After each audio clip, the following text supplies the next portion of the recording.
Good evening and welcome to tonight's August 18th, 2025 City Council meeting. We will first await a motion to leave the non-public session and to seal the minutes of the non-public session. So moved. Second. All in favor? Aye. Kelly, will you please take the roll? Yes. Mayor McCachran, Here. Assistant Mayor Callie, Here. Councilor Tabor is absent this evening, Councilor Cook, Here. Councilor Denton is absent this evening, Councilor Blaylock, Present. Councilor Bagley, Here. Councilor Moreau, Here. Councilor Lombardi. Here. Please join me for the Pledge of Allegiance.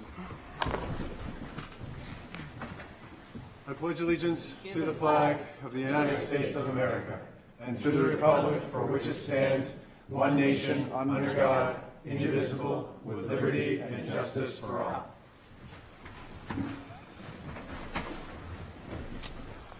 And we have a proclamation of National Service Dog Month here in Portsmouth. Whereas September is National Service Dog Month, created to raise awareness and show appreciation for the extraordinary work carefully trained and certified service dogs do every day for the people in their care, to honor the dedicated individuals who train and care for these remarkable animals, and to celebrate the profound bond between service dogs and the individuals they serve. And whereas service dogs are specially trained to perform specific tasks for people with disabilities as defined by the Americans with Disabilities Act, they can be trained to retrieve objects, assist with balance, give seizure or diabetic alerts, or assist with those with psychiatric disabilities. They also serve veterans suffering from conditions including post-traumatic stress and traumatic brain injury, allowing their humans to better manage their disabilities and live fuller lives. And whereas these special dogs exemplify the amazing healing power of the human-animal bond, in addition to their skills, research shows that canine companions can provide physical benefits by increasing physical activity to improve cardiovascular health, lower cholesterol, and decrease blood pressure, while offering support and a sense of calm to balance the emotional and psychological stresses of daily life. And whereas there are more than 500,000 service dogs in America working on behalf of their companions and their communities, while more than 12% of the entire U.S. population and more than 10% of our own Portsmouth residents cope with some type of disability on a daily basis. And whereas the City of Portsmouth recognizes the profound impact that service dogs have on the lives of adults and children with disabilities, thanks to their unique ability to enhance the independence, mobility, and overall quality of life, opening doors for those they serve.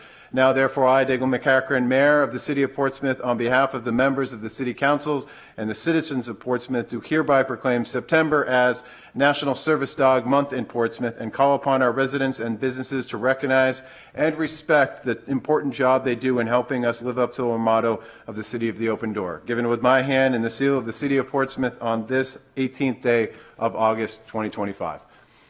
So I would like to thank Brendan Madden first for his advocacy, and I would invite Brendan to say a few words if he would choose to. Thanks.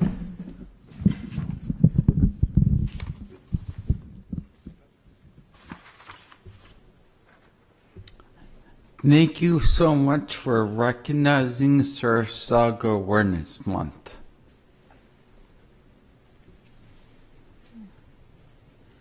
Thank you, Brendan. Yo.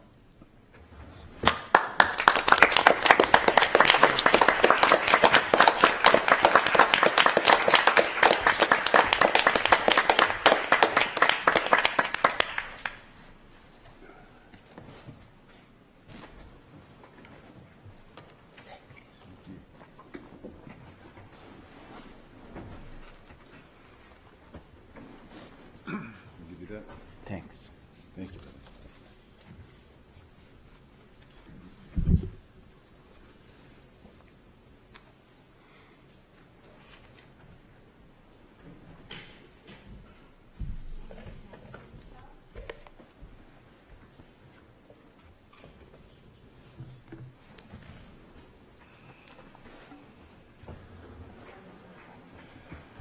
Brendan has been a tireless advocate for service dogs, and certainly has impact here on the City of Portsmouth. And this is just a small token of our appreciation for the work that he's done on behalf of recognizing service dogs. So thank you again, Brendan, for all the hard work you do advocating on those that, while they can't speak, they certainly they communicate, and we appreciate the service dogs that we have in the city of Portsmouth, and certainly welcome all with service dogs to enjoy all the things in Portsmouth that they allow you to do. So thank you again, Brendan.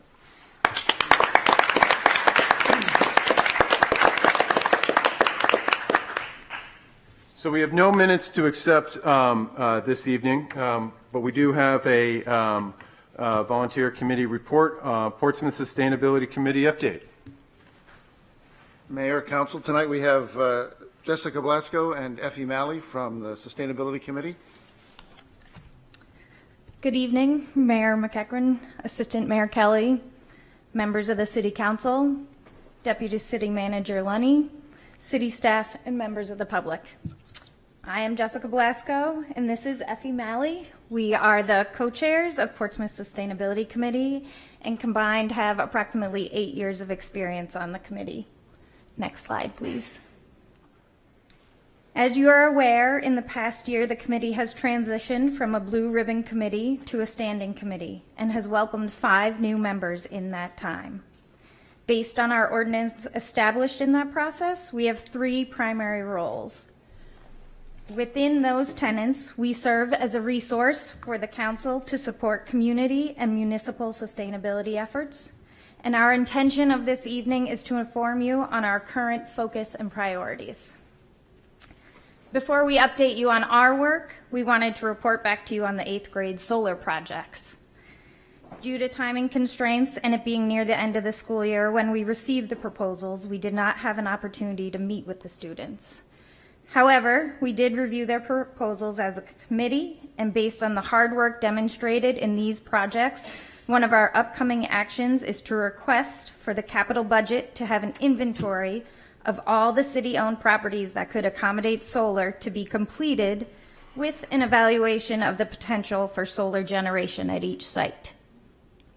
These students identified several locations that should be further assessed for solar potential. In your packet, you will find a letter we have sent to the students who worked on these proposals and the teachers that guided them. We strongly hope these rising freshmen stay engaged and have invited them to attend our meetings and consider becoming our student voting member. Next slide, please. As we shift gears and look at committee efforts, committee members are busy throughout the community, spearheading and supporting several efforts. One of which we want to call out is providing feedback to the state during its process of developing a climate action plan. Portsmouth was recognized by the state as a model for climate action. Next slide, please. As a reminder, when we were looking at our work, and for people who are watching who are not familiar, this council passed Portsmouth's Climate Future, our city's climate action plan, or CAP, about a year ago. This plan includes over 50 actions identified as initial priority for the municipality and the community to act upon to decrease our greenhouse gas emissions. These actions cover 6 sectors: building energy conservation and efficiency, transportation, renewable energy, sustainable waste management, climate smart land use, and climate resilience. So when we were considering what our efforts would be focused on, we considered all of those sectors, as well as some of the factors shown on the slide. And maybe one of the most important things were actions that the committee members felt personally valuable to them and have experience with. Next slide, please. Good evening. To call out a couple of priority actions from the CAP that the committee is already working on. First, the electrification of the school bus fleet. The committee has a speaker coming in the fall to learn about co-benefits, potential funding, and how other municipalities have phased in electric school buses. Another priority, committee members have worked with the planning department on initial solar zoning amendments. Next slide. The committee will be submitting 4 requests for the capital improvement plan. If you look at page 1 of your handout, which looks like a table, I'll be following the list in order. The first CIP request was inspired by the solar project proposals from our Portsmouth Middle School students.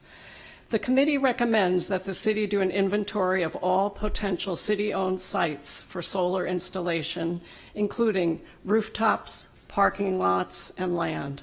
The study would evaluate the sites for solar potential. Although included in the last capital plan, funding for a feasibility study for microtransit or a shuttle loop was eliminated. We would like to see funding for this, potentially including general funds. The committee sees electrification of the city fleet as a top priority. This will advance the City Council goal of reaching net zero emissions for government activities by 2040. The committee also recommends updating the greenhouse gas inventory, which is already 4 years old, and updating the inventory every 3 years thereafter. The committee is aware that there are funds in the capital budget for an EV charging plan. We would like to see this work advanced, potentially through the issuance of an RFP. Page 2 of the table shows issues the committee is actively working on, as well as issues of critical importance for the master plan. These issues emphasize renewable energy, building efficiency, and adding energy criteria to the city budget criteria.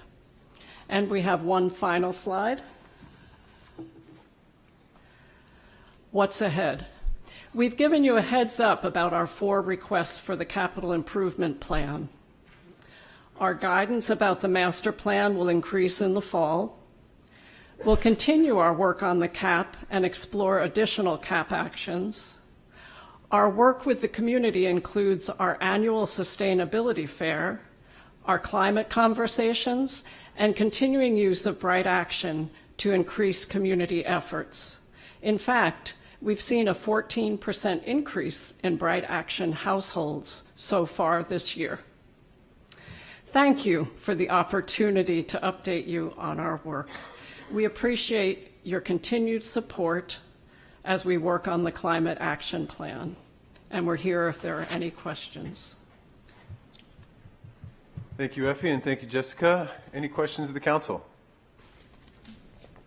I guess I have one. As we go into the capital improvement plan, and it's great to have your priorities, and they have been collected understandably over many months and certainly more than that. Are there plans to have more engagement with the public with regard to the capital improvement plan and ways that that will have an impact on our climate future, and ways for those that look to you as leaders in the advocacy work to also become advocates for some of the changes that could be incorporated in the CIP?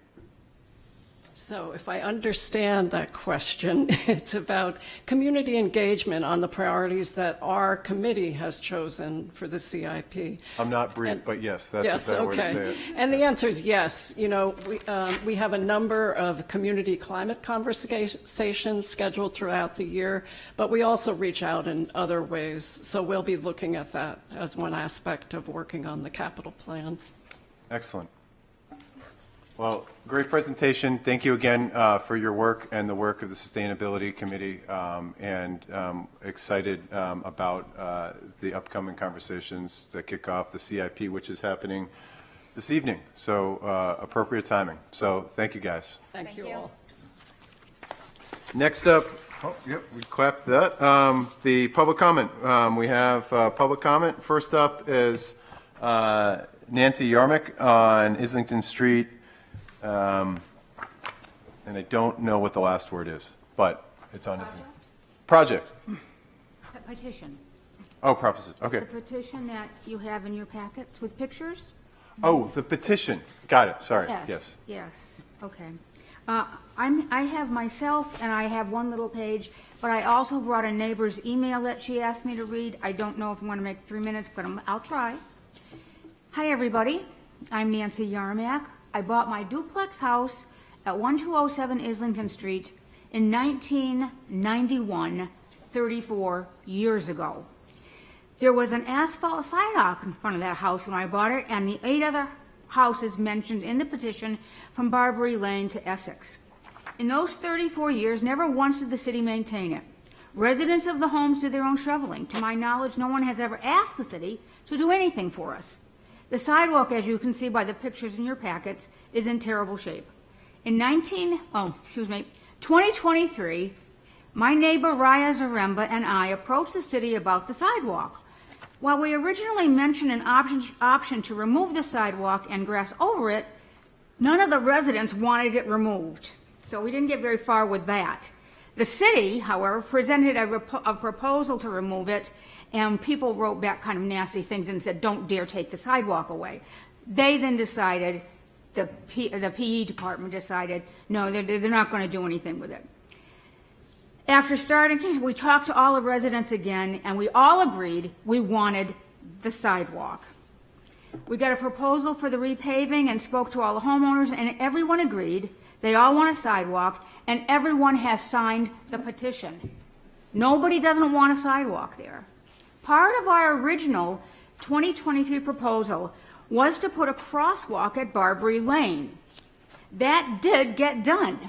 As part of that project, about 10 feet of asphalt was laid to connect the new concrete with the existing asphalt sidewalk in front of the house on the corner at 1991 Islington. You have a picture of that. It would have been logical to continue the asphalt run down to 299 Islington, don't you think? It's less than 600 feet altogether. Our little neighborhood has tried very hard to impress upon the city how much we want our sidewalk to stay and be in better condition. We have never asked for maintenance as far as I know, but we are asking for it now. Parts of Islington Street are getting new sidewalks, some brick, some concrete, along with trees. Surely the expense as quoted on our project, which is about $22 a linear foot, is something we hope you can vote yes on. That's my statement. Raya next door to me said, "Good evening, councilors, and thank you for your time. My name is Raya Zaremba, and I live at 1223 Islington. From the start, I wanted what the majority of my neighbors wanted, and here we all agree. Keeping and restoring this sidewalk makes sense, especially now that a sidewalk has been added at the end of our block. Before the crosswalk, I felt neutral about the sidewalk, but once it was installed, my perspective changed. It's the only safe way across the section of Islington Street, and it's how my kids get to the bus stop every morning. Even with the crosswalk and lights, this area remains risky. Just last week, I witnessed a car accident there. One driver stopped for a pedestrian, and the car behind slammed into them. This shows why no pedestrian is safe. This shows why safe pedestrian access is so important. I know some say the crosswalk goes nowhere, but it serves a real purpose, connecting 9 homes to the only safe crossing to the community trail. That short stretch makes the crosswalk usable for kids, families, and neighbors. Leaving the sidewalk but not maintaining it isn't a solution, as an unmaintained sidewalk will crumble and push people into the street. With the West End expanding closer to us, foot traffic is increasing, and this isn't just about today, it's about preparing for growth. The city has already invested in the crosswalk. Restoring the sidewalk completes that investment. At its core, it's about safety, keeping a functioning sidewalk maintained, rather than making it less safe through neglect or approval. Thank you. I'm sorry it was over, but I wanted to say Raya's. Thank you, Nancy. Yes, this will come up under the CIP, so appreciate the... Come up under? Under the CIP. This is, thanks for the consensus. We were waiting on consensus on what to do, so this will come up under the CIP that will kick off tonight. You don't have to stay for that, but we appreciate you reaching out. Thank you. Next up is Roy Helsel on speeding and stop signs.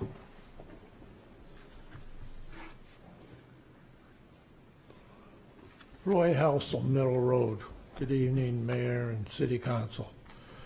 I have 2 items tonight. The speed continually on Middle Road is way over the 25 miles an hour speed limit. And I know that police can't always be there, but I believe that the 25 mile an hour sign that's down by the red light and Peevely Hill should be moved up to where the sign for it says Route 33. Because then maybe the drivers, instead of looking for the red light to change, they'll see the both signs at the same time. That'll slow them down maybe. But I also have one other thing on Hodgson Way, the new road on Case, and at the corner of K Street, there's 3 stop signs, one on K Street, 2 of them are on Hodgson's Way. But both signs are too high, and one of them is in the trees. So people have never stopped there. And it could be very dangerous.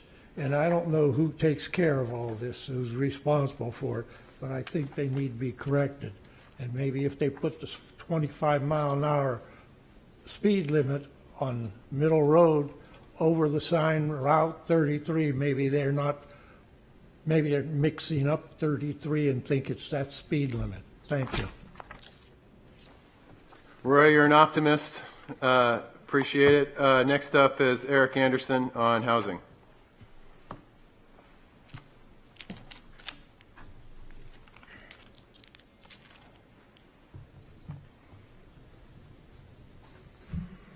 Good evening. My name is Eric Anderson, 38 Georges Terrace.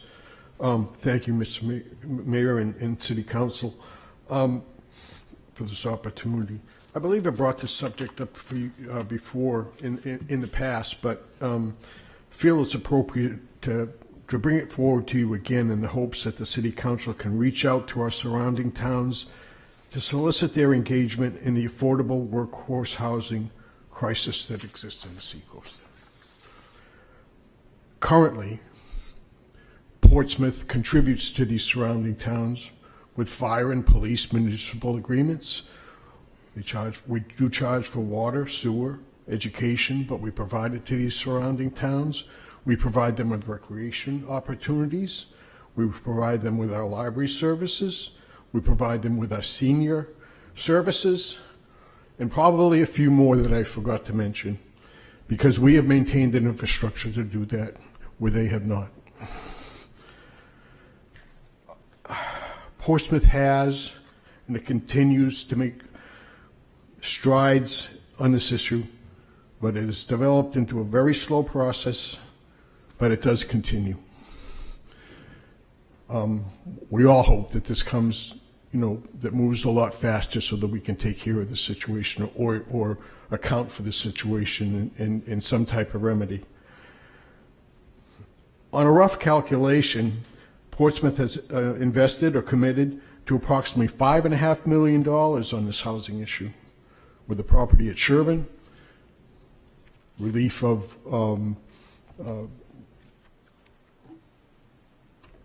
permits, and the commitment to build another girls' softball field. So I think the city has invested considerably into the subject, and continues to do so. We don't know what's going to be coming forward that's going to be asked of the city to make further contributions. I ask the council to take I know you've tried it in the past. You have not had a great response. You've had minimal response, some no responses. But I would ask the council to take a more aggressive approach with dialogue and commitment with our surrounding towns to engage in the subject and partnering and contributing with Portsmouth in its efforts on this housing crisis. I think it's a reasonable request, and at least we can have it on the record of what towns make some type of response to this. Thank you very much. Thank you, Eric. Next up is Pete Huda on bond resolution amount.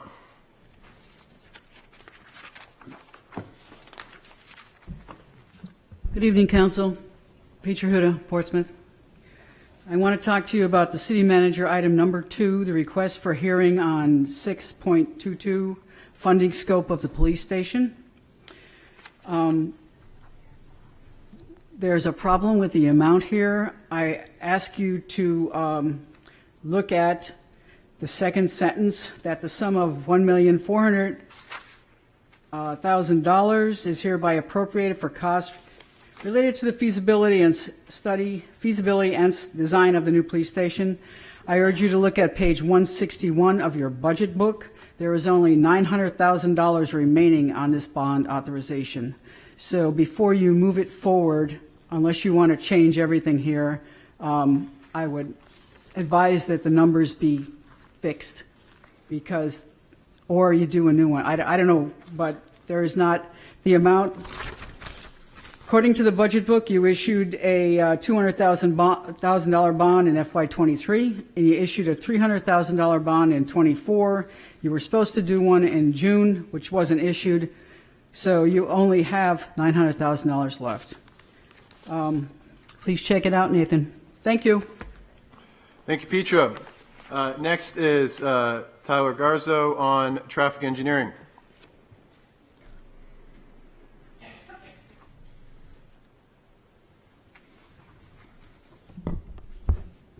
Good evening, Tyler Garzo, 62 McKinley.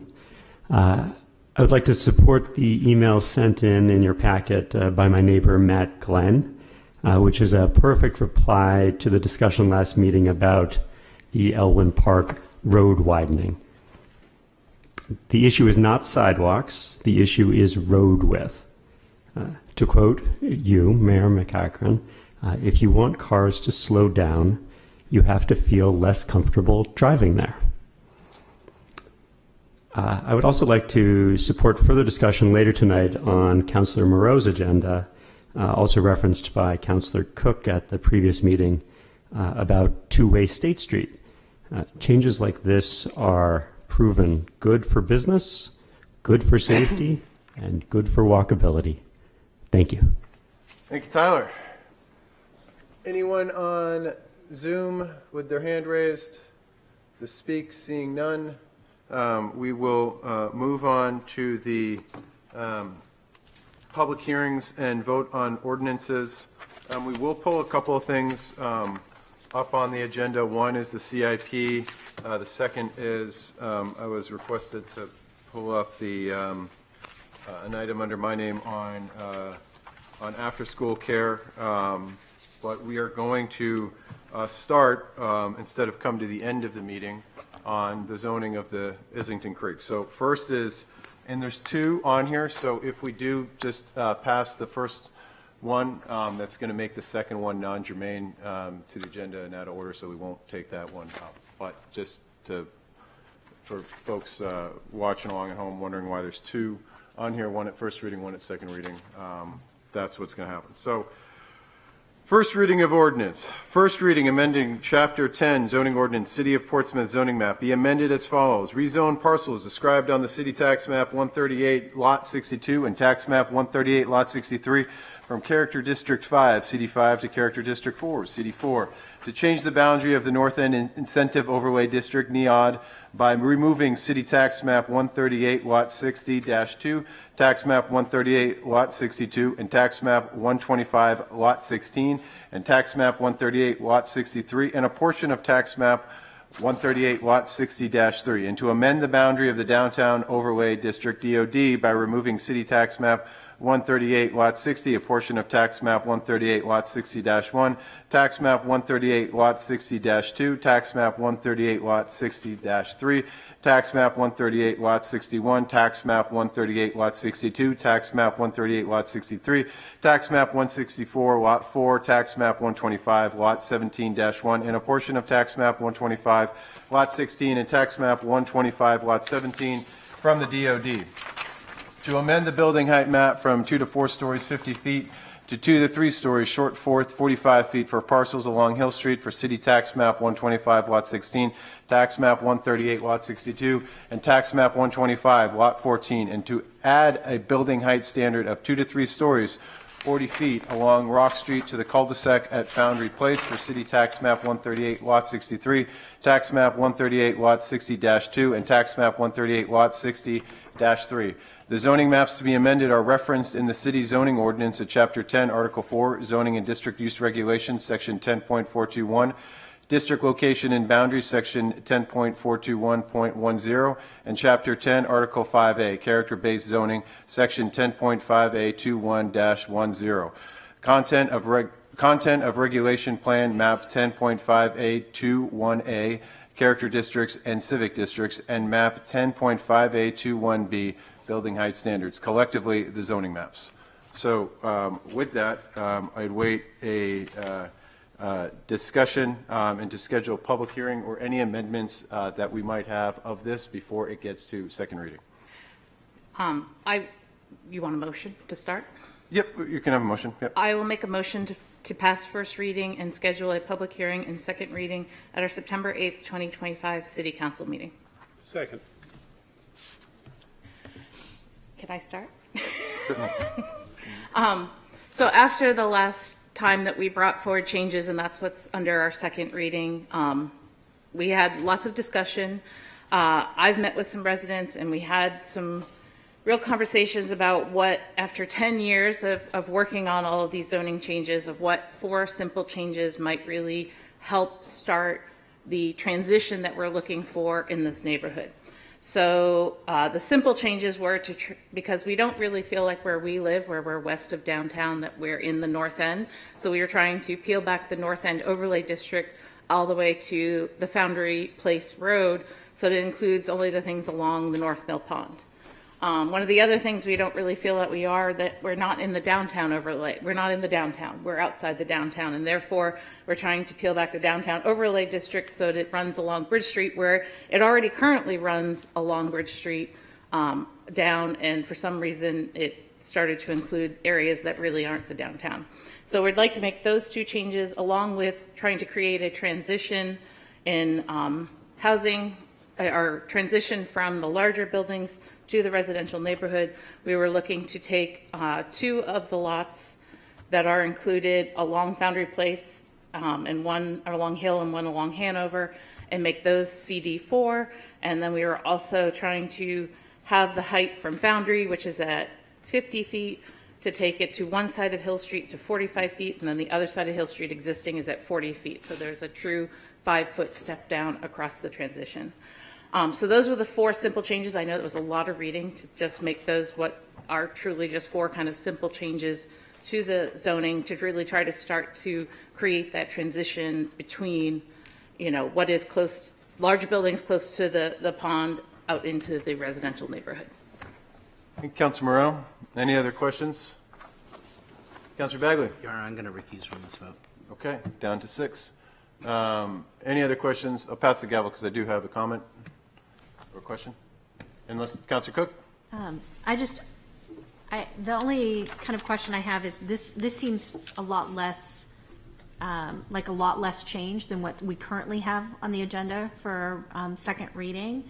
And I'm to understand that the neighborhood then was amenable to this, even though it wasn't as aggressive as the change we have in second reading. Yes. Okay. Not that the conversation will end. Councilor Lombardi? I guess what I think about this is it's very complex, and it's taken a lot of discussion, and ideally zoning should be simplified, and I don't think this does that, but I see where it by being complex, satisfies some of that goal of what you were trying to do. I did notice that one property where the property is split into 2 zones, that the rear property does not have the height. The rear piece of the property does not have the height that the front piece has, and that's because it goes up the hill, I believe. And it seems to me that, but right behind that is a gigantic building that I don't know if it would actually go above that gigantic building. So Can I respond? I would disagree with that because all we did was move the downtown overlay district so that they're only required to do commercial along Bridge Street and not in the rest of the building. So the rest of the building could have residential on the first floor. They could still do commercial if they wanted to, but it gives them that flexibility that they'd only have to have commercial units running along Bridge Street, because we were trying to keep that as where because that's what one of the things the downtown overlay does, is it requires you to have commercial on the first floor. Okay. I'll pass the gavel to the good assistant mayor. And if I could, two comments and potentially a motion. So first, thank you, Councilor Moreau. I think this is a lot simpler. I know zoning is never simple, but when you have competing interests, they rarely are. And maybe another comment. I think that there's a lot of good in here. I'll start with codifying from CD5 to CD4, the building that is currently known as the Heinemann. That is what is mostly going in there, relates to CD4, and that was after kind of initial pushback and ideas of what could be proposed under CD5. So I think this is a good step in the right direction in terms of seeing what is existing there, and I think we should always try to get what's existing to be a part of the zoning. Second, I think the overlay districts, and I was originally when you proposed this last time, I was surprised that we'd be splitting parcels into separate overlay districts, and I thought that was ridiculous. But you said, Dagon, that's not ridiculous because, this is the front of the street and this is, part of the downtown. The back half is not part of the downtown. So I fully support that, and I think that of any of the changes goes to making this neighborhood feel more like a neighborhood and have a greater delineation. If then there was a mistake that was made in the zoning originally, was extending those overlay districts into the neighborhood, and two at once with the, I still don't know how to pronounce NEOD or North End Incentive Overlay the District. DOD versus the North End Incentive Overlay District. But where I do have a concern, and one that I would hope to see that as a council we can remove from this, knowing that there will be further conversation on this in the master plan, is with regard to the height restrictions on the property that abuts Hill Street. And for two reasons, I guess I have a problem with this. One, the incentives to be able to allow it to go back up are not being used by any developer because they're not making sense, and we got to change those citywide to actually make it. So the idea that they're not actually giving up any height that could go towards housing is true, but we're not actually seeing anybody take advantage of that. The second, I would like the building that would eventually go there to be the best building that could be there, and not the best building that's going to comply with the zoning. From an architectural standpoint, to have to set that back and put some, maybe make the other side even weightier, that half of the building, and it's really just the half of the building in the front half that, because it does go up the street, and so that height is going to be higher. That seems like where that could be better. Height standards, I feel like, should be more broadly taken on a neighborhood basis and not for specific streets, even though the argument could be made that this one was left out. I would like to be able to see that to be removed so that we can have the good work of the NEOD going away and the DOD going away for this neighborhood, as well as change the use from CD5 to CD4 in other parts of the neighborhood. So I would make that, I guess, since I don't have the gavel, I would make the motion to remove the height restrictions on this as a part of, what's that? On Hill Street. On Hill Street, specific to Hill Street. And if I have a second, I've already spoke to it. I'll second. That's an amendment. So that's an amendment to the motion on the floor. And that's to leave everything as is, aside from the height restrictions on Hill Street, which would be moving from 50 feet to 45 feet, knowing that the other side of this is 40 feet. Are we going to have a vote on that? Yep. Well, I don't call the votes because I don't have the Any gavel. other, okay.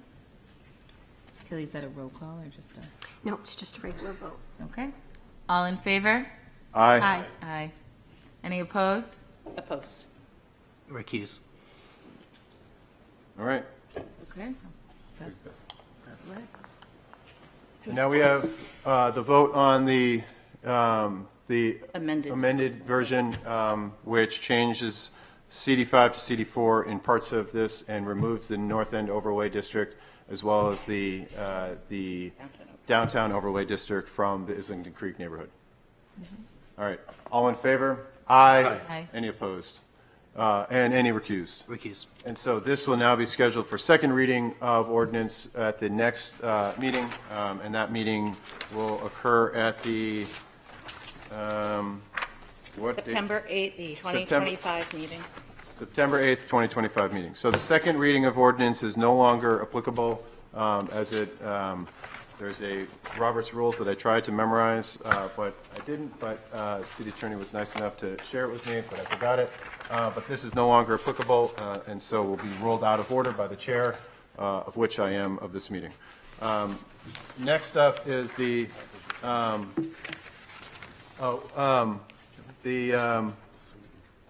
so we'll take, let's see, we've got to get through this, we'll get through the public hearings, and then we're going to do the CIP kickoff and bring forward the child care conversation.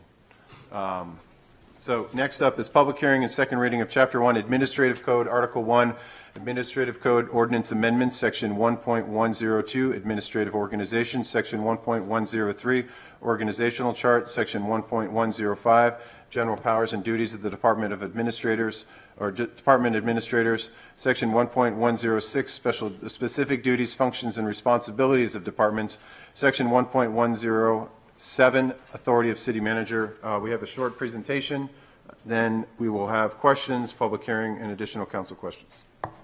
Mayor, tonight, Regulatory Counsel Suzanne Woodland is with us. She'll shed some light. Thank you. Good evening, Mayor, City Council. Lovely to see you again. We are here tonight to talk about the changes to Chapter 1, Title 1, which is the Chapter 1, Section 1, which is really our administrative code. And we'll start with the legal backdrop just quickly. So next slide, please. So just as a brief summary, so state law invests in municipalities the authority to set up basically the structure of government that they deem is most efficacious for managing and taking care of their community. That means they can create, abolish, and change departments, bureaus, divisions. And when municipalities do that, that is typically done, as the state law explains, in your administrative code. Now, the City of Portsmouth has a city charter, and under Section 3.9 of that charter, the city's administrative code shall define the duties, functions, and responsibilities of every department, division, and agency which it creates. So that's kind of the basic framework. Now, added to that framework, the city of Portsmouth has 3 charter departments, and that sets us a little bit apart from some other communities, so you have to look at this city charter. And the school is a little different. Nashua and Dover? Rochester, thank you. Nashua, Rochester, and Portsmouth treat their schools a little differently. They are actually departments of the city. They are not separate administrative districts. Next slide.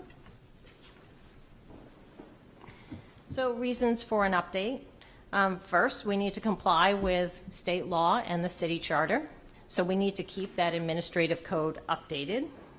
We also want to update some of the language within that section to improve fiscal responsibility, and I'll get into that as we go a little further into the changes.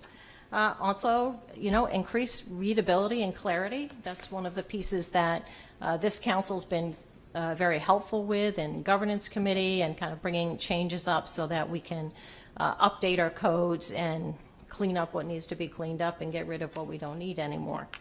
And also really set up some changes for reorganization of chapters 1 and 2 kind of going to that, making it easier for us to implement, to understand, and to work day to day with.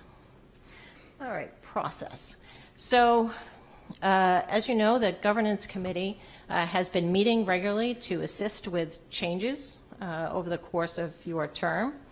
As a result of really having a governance committee and looking administratively at the needs that we had in the city manager's office and the legal department about needing to make some updates, we took advantage, frankly, of the opportunity to come before the governance committee with some changes. So over the course of it's 5 months and quite a number of meetings, the city manager's office, yours truly often appearing, human resources department representatives, our CIO from the IT department, charter departments all provided input in terms of Chapter 1.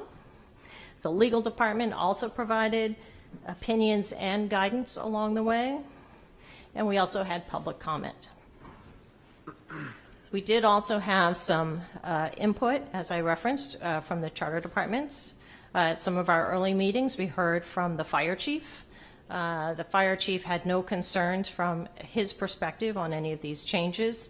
His department works very closely with IT and HR and finance, and while he certainly has a business administrator in his office sitting at Fire Station 1, there's a lot of close collaboration and work that happens, and so the fire department really has no issues with the changes. The police department did have some issues as we kind of moved through the governance committee. We had some robust conversations with regard to some of the language changes, particularly around IT and HR. There were a lot of not only conversations that happened in the governance committee, but there were conversations then that happened sort of after governance committee amongst the staff, trying to find what we're looking for, common ground, common understanding, assuage any concerns that the policies and practices and sort of needs of that department would be met with any changes that this language might initiate. And those conversations have continued even after this has gone to first reading, and so I think we've made some headway on that. In addition, we had representatives from the school department, both the superintendent, some of his staff, some of the school board appeared and spoke to some of their concerns with these language, with some of the language that's been proposed. And again, there were meetings that took place outside of governance to try and address and respond to concerns and how we could sort of move forward together. All right, so I'll quickly go to the next slide, summary of changes. So what we have, mostly a lot of housekeeping. We updated department names. So for example, Planning and Sustainability Department, that is a change from a couple years ago. Economic and Community Development. So Community Development used to kind of stand on its alone or kind of be within planning, and we put it with Economic Development. So that's reflected. We updated department duties consistent with charter amendments.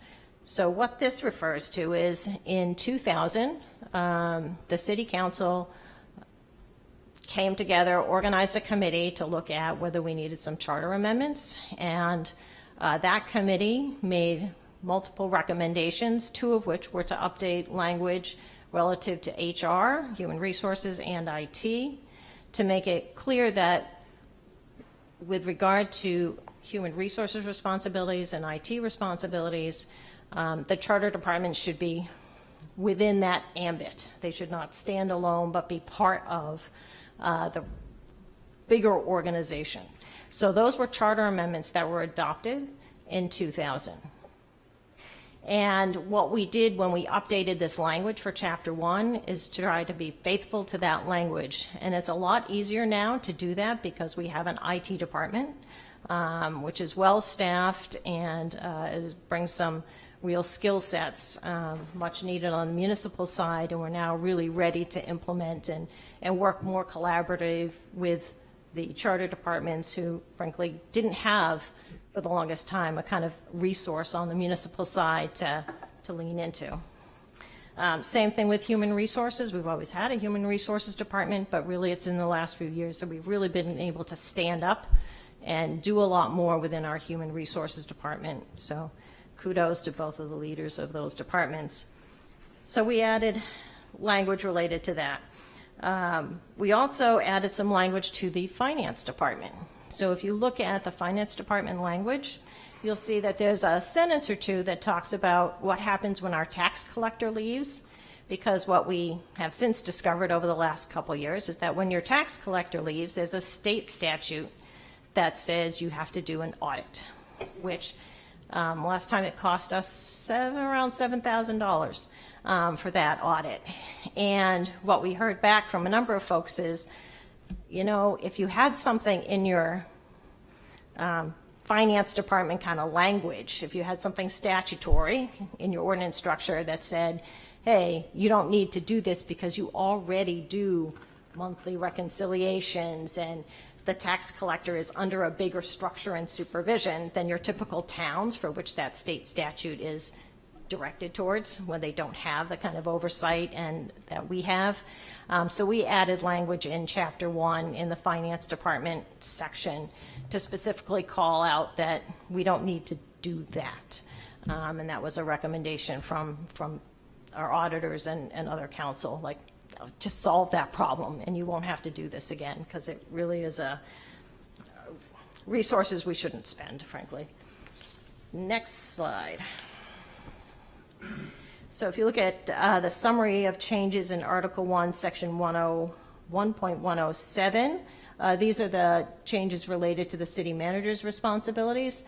And really, there aren't substantive changes here. What we did is we took some language that is in Chapter 2 relative to the execution of deeds and simply suggest moving it over. So it's found within her section. Emergency management responsibilities. We worked with the fire chief and the city manager's office on that to update that language. The city manager does go to all the trainings. She and the fire chief work very closely together. I've been in those trainings as well, and we're comfortable with that language and how that works under the state statute and responsibilities. So they do train together, you know, recognizing expertises and those pieces. So that's why you'll see in your packet, and we have a second reading for that deletion of that chapter 2 language. That's why those two are together, because we've added that language into Chapter 1. Doesn't need to be there in Chapter 2. And ideally, as we continue to move forward with updates to Chapter 1 and Chapter 2, there's going to be, we hope, a reorganization. So all your administrative code items are going to be properly sitting in Chapter 1, and Chapter 2 will in all likelihood be more finance related. That's where we'll put the procurement and the other pieces related to the finance department, just from an organizational point of view. All right, next slide.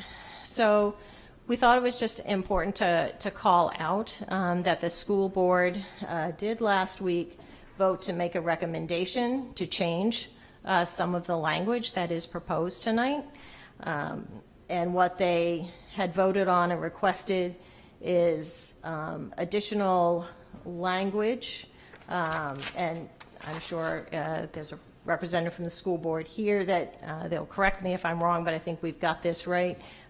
Nothing herein shall be construed to infringe upon the authority of the Portsmouth School Board under RSA 189 or Section 6.3 of the City Charter, including but not limited to its authority over line item appropriations, contracting, staffing, and the administration and operation of the public schools.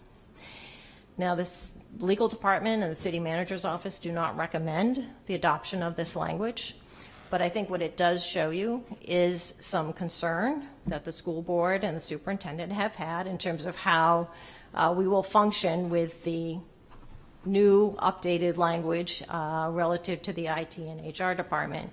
And this is really where a lot of the conversation has kind of focused in terms of, you know, both before the governance committee and in the subsequent conversations.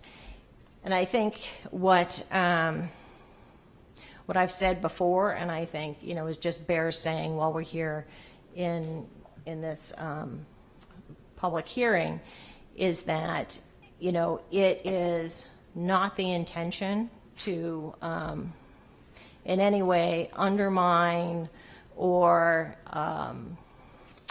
deter or in any way not recognize the importance and the roles that the school board and the superintendent have relative to their own programming, their priorities, and their ability to serve the students.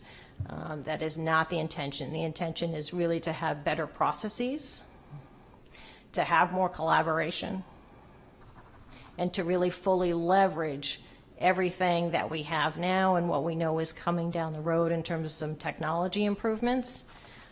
So we are confident, frankly, that we can work as we do with all the other departments. IT and HR work every day, and legal, as an example, with the Public Works Department, who has very specialized needs with regard to their public water supply and wastewater requirements.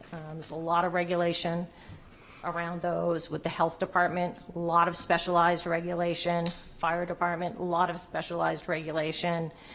So we're confident we can find that balance point that helps them meet their needs, but we are looking to update the language. So that's why it's not recommended, but the assurance remains that, we will be, doing what we do for every other department.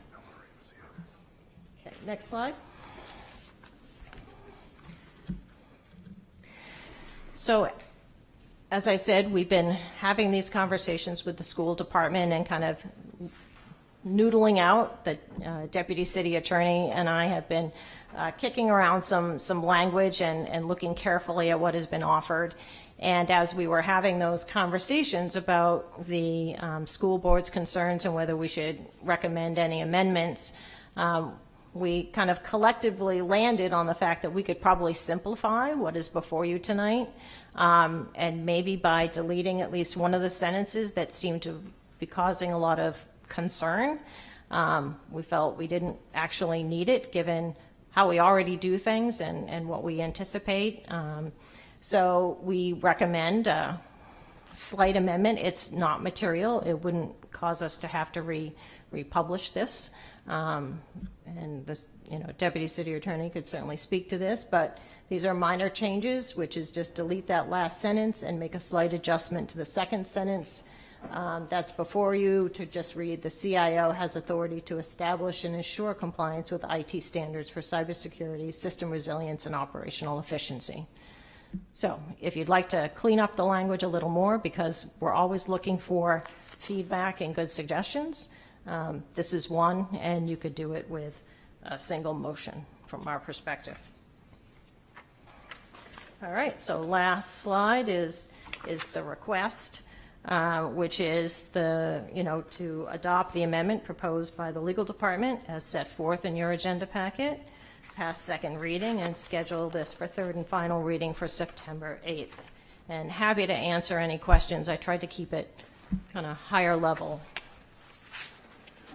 Thank you, Suzanne. Any questions of the council? No one will have a chance to ask you afterwards. I guess I do have one question. This could either be for yourself or the Deputy City Attorney. When it says RSA 189 and pulling that up, it speaks predominantly to districts. How do we reconcile, and how do RSA 189 apply, if at all, to the City of Portsmouth School Department? Would you like to hit that, or do you want? Sure, I can certainly take that, Mayor, if you like. Sure. So certainly RSA 189 is the majority of the provisions contained in that statute certainly do apply to the City of Portsmouth.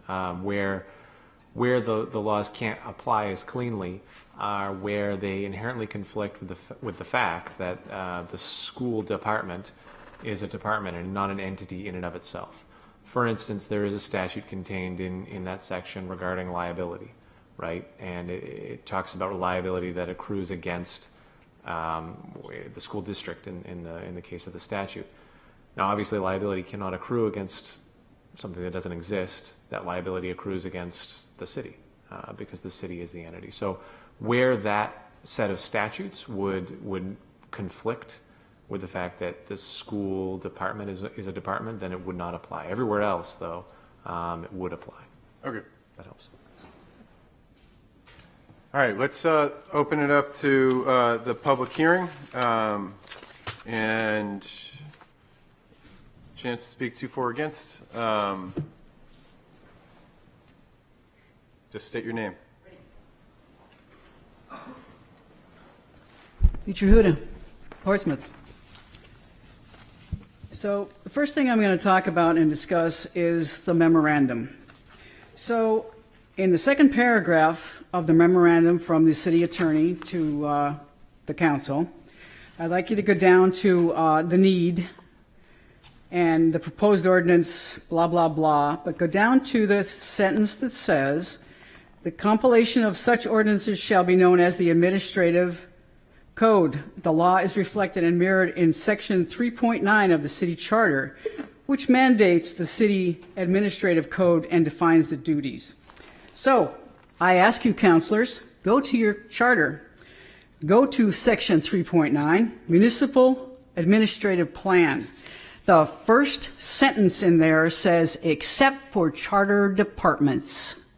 So first question, why are we here? Why are we doing this? And why is there a conflict? And why was this left out of the data that was given to you?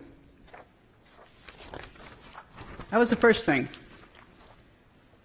Next one, if you go down to charter description, HR and IT departments, Amendment F says in part, administrative code, which should not apply to charter departments according to a conflict with section 3.9. Provides for the functions of the department. A sentence was left out of there too, the last sentence. Authority for the functions that are unique to the individual departments shall be determined in accordance with state law, which supersedes all of the city charter, by the way, and this charter.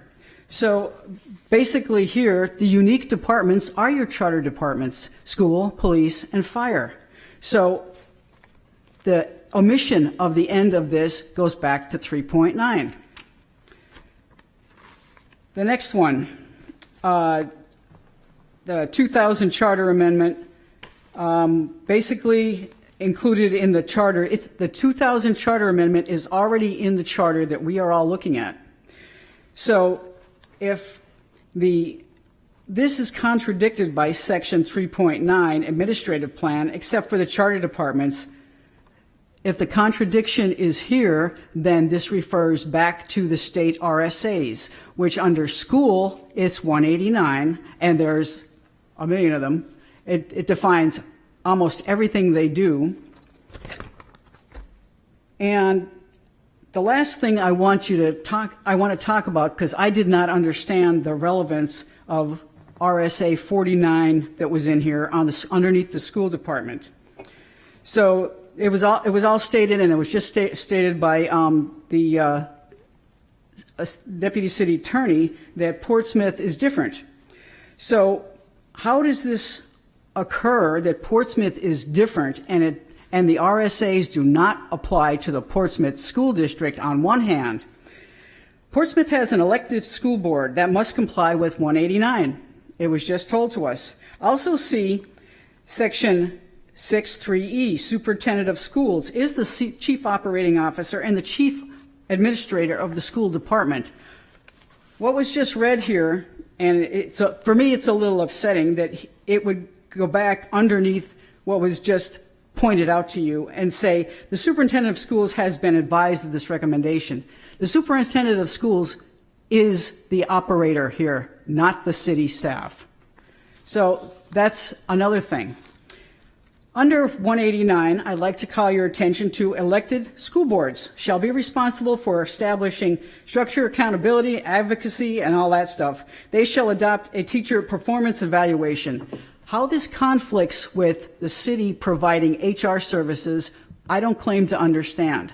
Yes, they work together in collaboration. The city school board that was elected officials has to comply with all of the requirements of 189.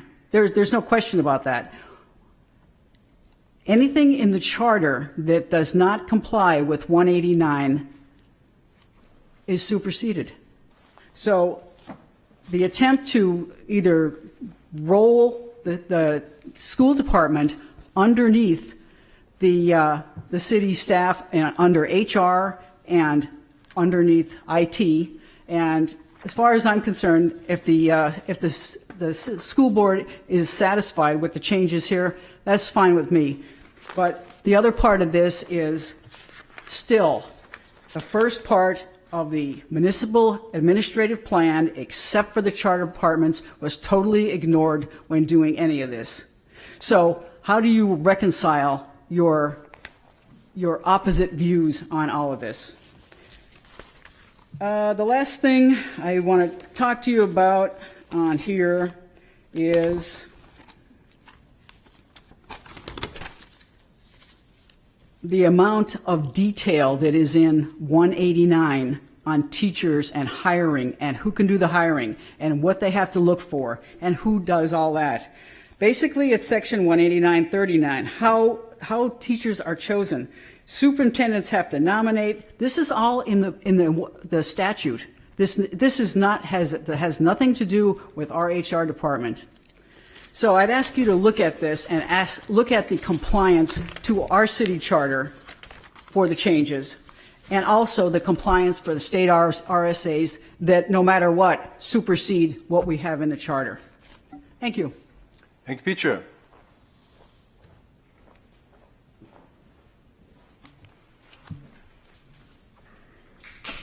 Good evening. Thank you for the opportunity to be here tonight.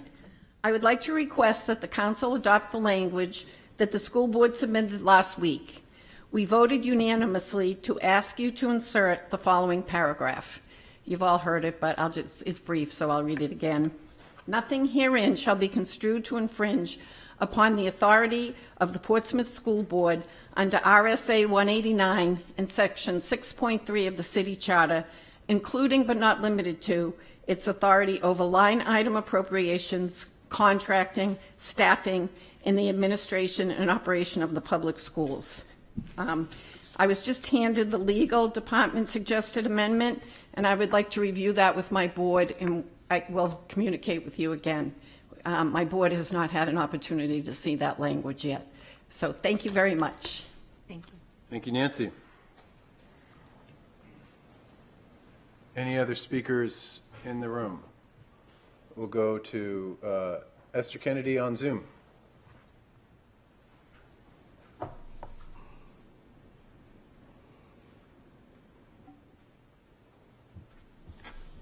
Good evening, everyone. Good evening. Hey, Esther. I want to thank you for taking me on Zoom. I just want to bring back the history of our commissions. Why do we have commissions? Why do we have a school board?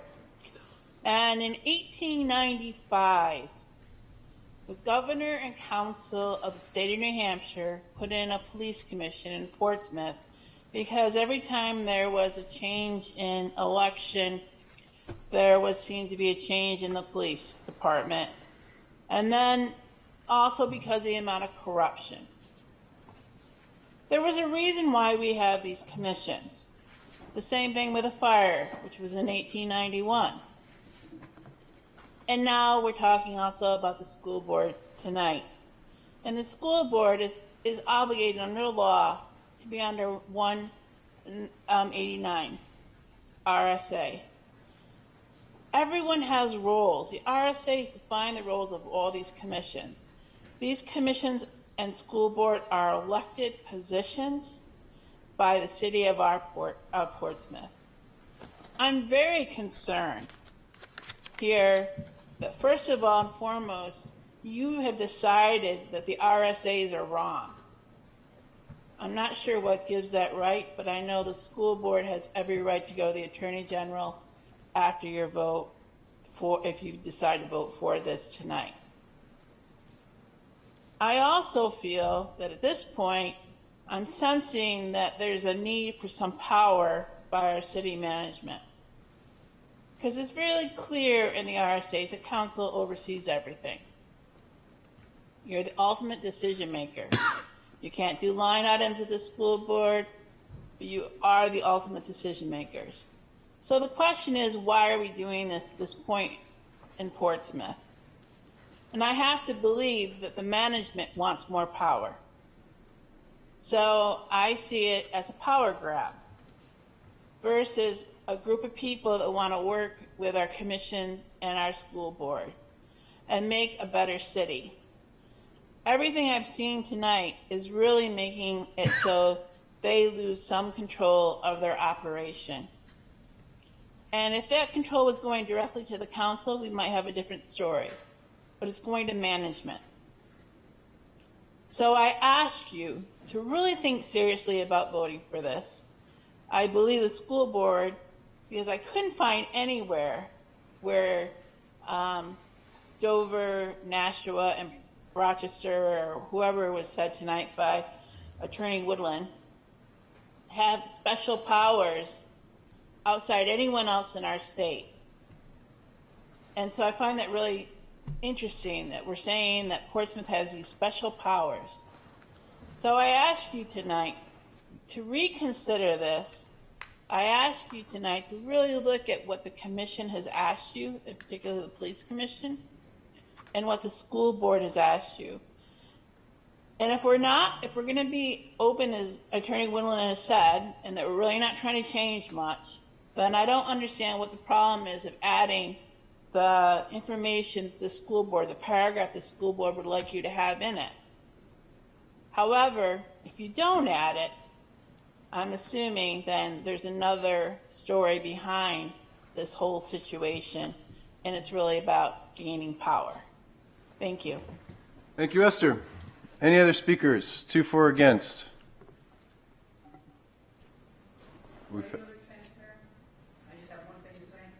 Certainly. Nobody else is jumping up to speak. Petra? Thanks, Petra Huda. So what the chairman of the school board just said is she had not received this change, and neither had her board, but that the superintendent was advised. Now, they are the governing body over the schools, so I don't understand how you could move forward without their body actually reviewing this and making a decision. So I ask you, hold off on this until at least they have a chance to look at this and vote on this as the governing body of the school. Thank you. Thank you, Petra. Councilor Bagley. Is the public hearing closed? I guess we can close the public hearing. I guess this might be a question for the city attorney. I know there's Amendment B, Departments of Negotiation and Administration of all collective bargaining agreements, that talks to final approval of any contract shall be by vote of the city council. But further kind of to some of the questions that were raised tonight, if there's a conflict of opinion about what the charter means or doesn't mean, who decides that? So Andrew, Councilor Bagley, your question is if who, the city of, so. Say we vote on this tonight, somebody wants to oppose it, who would they go to? So this speaks to and I'll let the Deputy City Attorney opine. This speaks to the fact that, and this is something that, I hadn't actually spent a lot of time thinking of in 6 years on here, but there's no legal entity of the City of Portsmouth School Department. It is a department of the City of Portsmouth. So their legal counsel is our legal counsel because it serves the entire City of Portsmouth. So if somebody had a question on that, they would have to, it's not like they could hire outside counsel to have that conversation because there is the City of Portsmouth's attorney. There's not outside counsel. Now, an individual within the community could certainly take this to court or to question the AG's office, but there's no independent entity that is the legal entity. That's, as you recall, we've made that determination, and there's been effects when we've enjoined in litigation on the state level. It's been the city of Portsmouth engaging on that litigation and not the school department, because the school department, like Rochester and Nashua, is not a separate district, meaning they don't have there's not a separate legal entity within there, and that's why the RSA 189 is not directly applicable to all aspects of that, because they are a department there. City Attorney, did I get any of that right or wrong? Yes, that was, thank you, Mayor. That was on point. The only piece I would add to what you said was there is a section of the Constitution which does allow for individuals to challenge the actions of their local municipal body, but you have to be aggrieved. There's a standing element that you have to kind of overcome in order to successfully bring suit as an individual. But of course, the mayor's correct. The school department is not an entity in and of itself. Just a quick follow-up, and kind of, not being a lawyer, I obviously rely on legal advice for the people with the expertise. I do think the part of the charter that talks about the charter departments is greatly modified by that amendment that I just read from. So I think that it becomes a bit of a gray area where that does allow us to do this, but I understand that maybe not everybody shares that opinion. Well, an additional thing, just to provide some more context. Oh, Councillor Cook, in terms of what the spirit of what the school board's language was, in terms of all of the things that exist there, basically that we would listen to our charter, still applies. This came up very recently when we were talking about and I learned, as I always learn, on new things, when we were talking about aftercare within the city of Portsmouth. The city manager nor anybody in the school or in the city staff can direct the superintendent to do anything within those buildings at any point whatsoever. And so there's very clear things with the charter that it was easy to remove the language that caused the initial concern, because that language already exists in the powers that exist within the city of Portsmouth. We review every legal contract, and in terms of unique powers that stay with the school department, obviously the uniqueness of the school department is in teaching, is in administrating the buildings, as that is clearly defined in the charter. What we're discussing here is whether or not other things like the CIO, an employee that did not exist within the city of Portsmouth 3 years ago, and the department itself did not exist really in any capacity until 4 years ago, that we are now in a position where we have standards that we're looking to apply unilaterally across all of the departments, whether they're chartered or not, because they are not unique to those departments. They are specific to the city of Portsmouth and our liability if we were to be attacked from a security standpoint. And so there's not a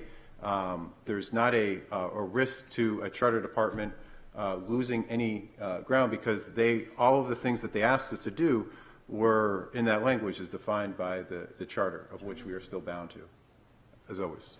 Councillor Cook. Thank you, Your Honor. So I had a question on the language that was submitted by the school board. Specifically, did they have legal counsel advising them to submit this language? Because our legal counsel is clearly the same as their legal counsel, and our legal counsel has advised that we wouldn't adopt this language. They didn't. No member of our department was at the school board meeting when they were considering that. Okay, thank you. I just wanted to note that the proposed language that is coming from our legal department and conversations with IT, dropping the language around all technology acquisitions must receive prior approval, and then changing that language changing the language earlier on to say the CIO has authority to establish and ensure compliance with IT standards for cybersecurity, system resilience, and operational efficiency is a much more elegant way to address, I think, some of the concerns. Because a lot of the concerns that we heard over the last many months in the governance committee were around that idea of prior approval. And so by dropping the language around prior approval, which is the suggestion that's coming now, I think that we eliminate some of the concern, because I think a lot of the concern is about control, and the language itself doesn't really change the control. And this echoes what the mayor just said. Nothing we do here in the administrative ordinance overrides the charter, and the charter isn't being changed. And so the language that provides for the department's authorities is already there in the charter, and since we're not changing it, we're just bringing the language in line with what is already in the charter is the goal, which we haven't done in many, many years. And that's why when you adopt amendments that you start working on in 2000, in 2025, 25 years later, you're just talking about bringing the language in line with amendments that our residents voted for. So it'd be one thing if those charter amendments were something that we had just decided as a council, but these are charter amendments that were approved by the residents of Portsmouth on the ballot that were proposed in the year 2000. And so 25 years later, we're just now bringing our administrative ordinance in line with those charter amendments that were made. So I think that that's really critical to understand.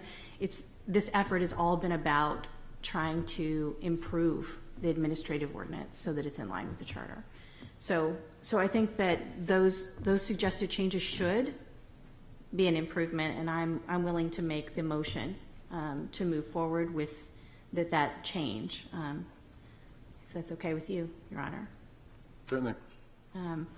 I would move to amend the proposed changes to Chapter 1, Section 1.106G to reflect the changes proposed by the legal department. Second.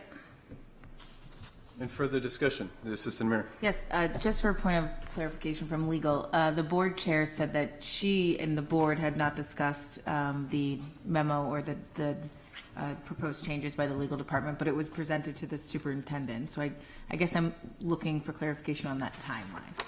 Yeah, thank you, Assistant Mayor. I appreciate the opportunity to clarify. That's on me personally. I did not send that to the superintendent until today. Okay. So it's fair enough that he didn't get it to the school board yet. Okay.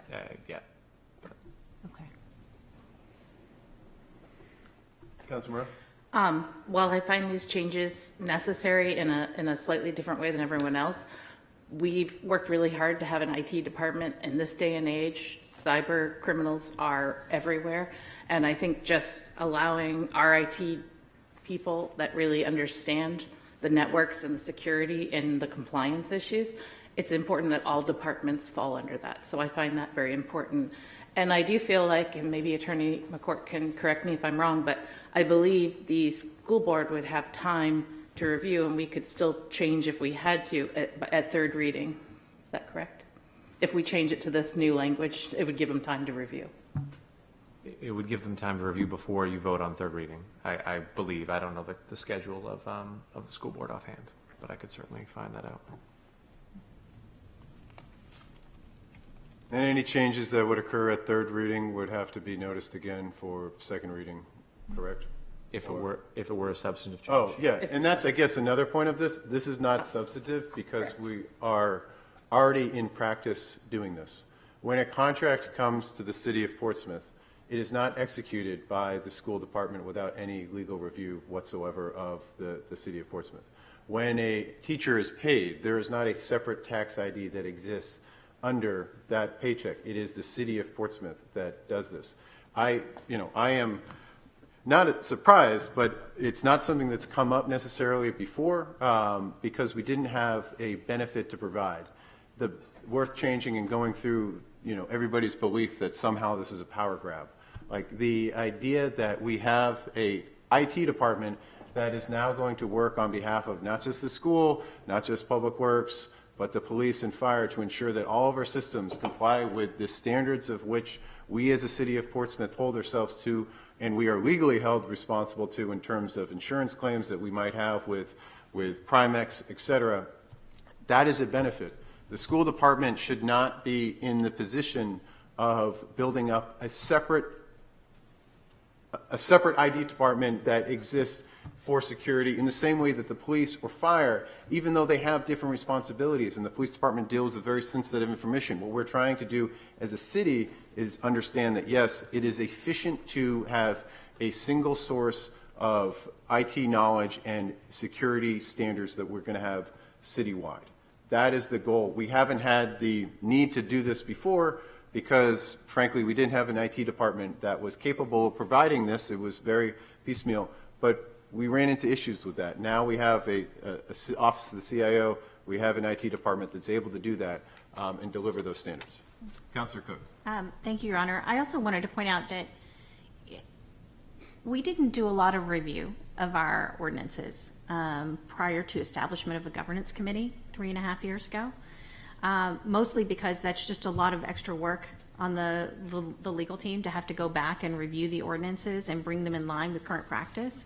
So we have a lot of ordinances on the books. I will say we have ordinances about cows in Market Square, and we have ordinances about circus performers walking through the streets, and things that have been just on the books for a very, very long time, some for 75, 80 years.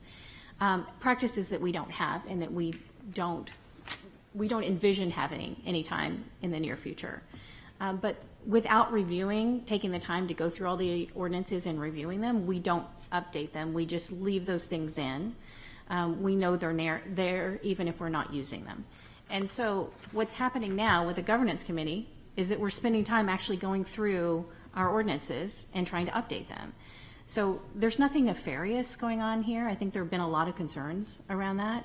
This is really just an effort to bring our ordinances up to date with our current practice, with the current titles, with the way that things are done, kind of in the more modern era where we have IT, where we have more integrated HR in our city, to bring them in line with what the voters have said that they want. So I think that that's really critical to remember. And this is kind of the first of some of the ordinances we're working on. We have several other things that the governance committee is working on that we haven't updated even as practices have changed. Councilor Cook, Assistant I Mayor. was just going to, for the record, there's a school board meeting tomorrow. Perfect. Okay, so they would have this, be able to review this if they have changes, and again, those changes, this change is not germane, or is not considered substantial. The change that the school board presented would have been considered substantial, as it would have had us align to all provisions of RSA 189. Is that true or no? Or could that have been in? So my problem with the language that the school board has drafted is not, I think, what it's intended to accomplish. The intended goal of it would not be substantial. I mean, nothing contained within what we are trying to accomplish here with these amendments would infringe upon the authority granted to the school board under the charter or under state law, obviously. My issue really is just with how it's worded, and I think the same thing, to my opinion, the same thing is accomplished in practice using fewer words by virtue of the language proposed by Attorney Woodland. But even if this were what was considered, I mean, I would recommend tweaking it if this is what you were going to consider. But I don't think that this, in a final form, would be substantive at all. Okay, so given, just to lay out what, if this passes, and there are tweaks that the school board, upon reflection of this language and the language that they provided, both not being a substance change, could still be incorporated within third reading. Is that a fair understanding? Since it would not have I think you'd have to have a second. Would we have to have a? You'd have to have another second. I'm sorry, Your Honor. Yes. Okay. Councilor Bagley. I don't know if this needs a motion or not, but if this passes tonight, can I request that we send an email to the school board chair and the superintendent just explaining that this passed tonight in advance of their meeting tomorrow? I can certainly commit to that. Thank you. Councilor Cook, Councilor Barty. Thank you, Your Honor. I do think it's really important that everybody is fully aware of exactly what the language that comes out of tonight looks like, because we have been working very, very hard for 5 months and taking a lot of input, and we've been having lots of discussions with the superintendent of schools and the police chief about language.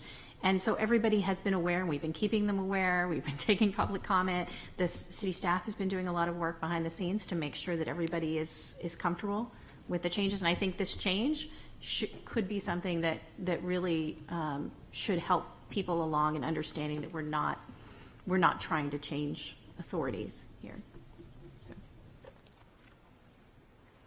All right, any other questions? No. Nothing, Councilor Lombardi? All right. We have the motion on the floor, pass second reading as presented. Amended. No, amended. As amended with the language from the city attorney. Your Honor, the motion is just to amend first, but then I'll make another motion to pass second reading. Yeah. Right. Okay. So we'll first amend. All in favor? Aye. Any opposed? Your Honor, I move to pass second reading as amended and schedule a third and final reading at the September 8th, 2025 City Council meeting. Second. Any further discussion? All in favor? Aye. Aye. Any opposed? Any abstentions? All right. Next up, we have public hearing and the second reading of Chapter 2, Sealed Deeds and Elections, Article 2, Deeds, Section 2.201, execution to be amended by deleting the section in its entirety. We have a presentation, but do we have a presentation, or we're just speaking to this? This is just the cleaning up of the... This is just now that you've done step one. Step two is to take that language or move that language to disappear because it's now in chapter 1.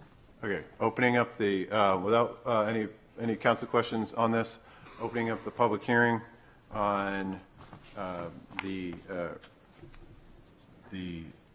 changes in the section Sealed Deeds and Elections. Seeing none and no one on Zoom, closing the public hearing. Any additional council questions? I'll wait a motion. Your Honor, I move to pass second reading of the proposed changes to Chapter 2 and schedule a third and final reading at the September 8th, 2025 City Council meeting. Second. Any further discussion? All in favor? Aye.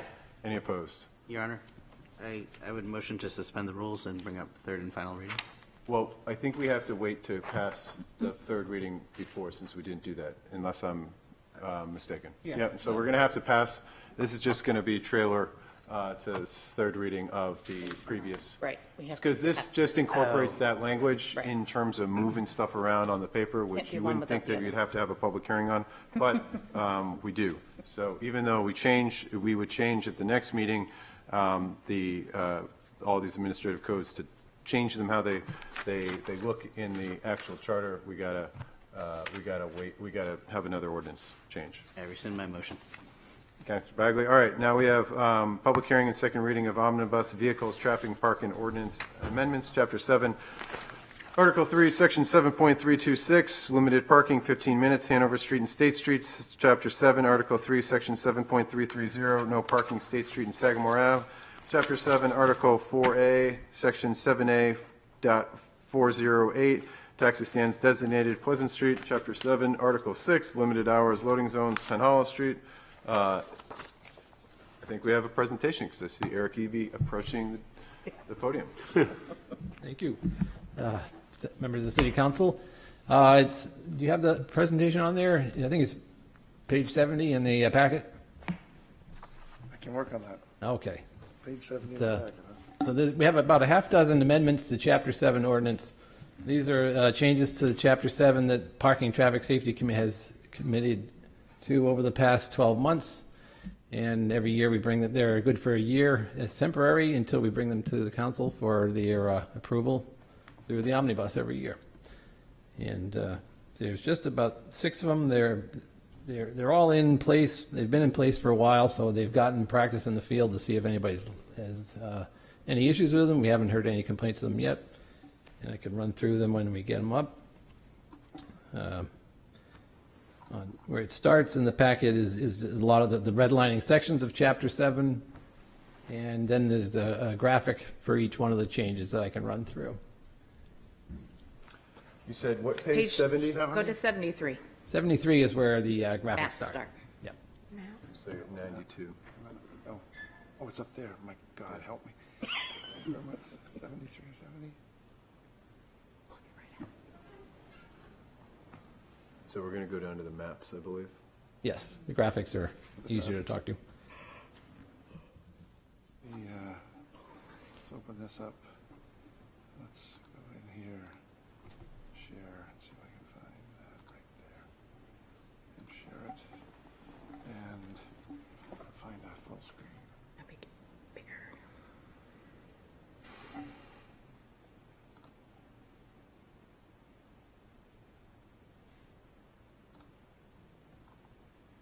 Well, that's not much to work with, is it? You can just do the Zoom part of Just, the yeah, just increase the percentage. There you go.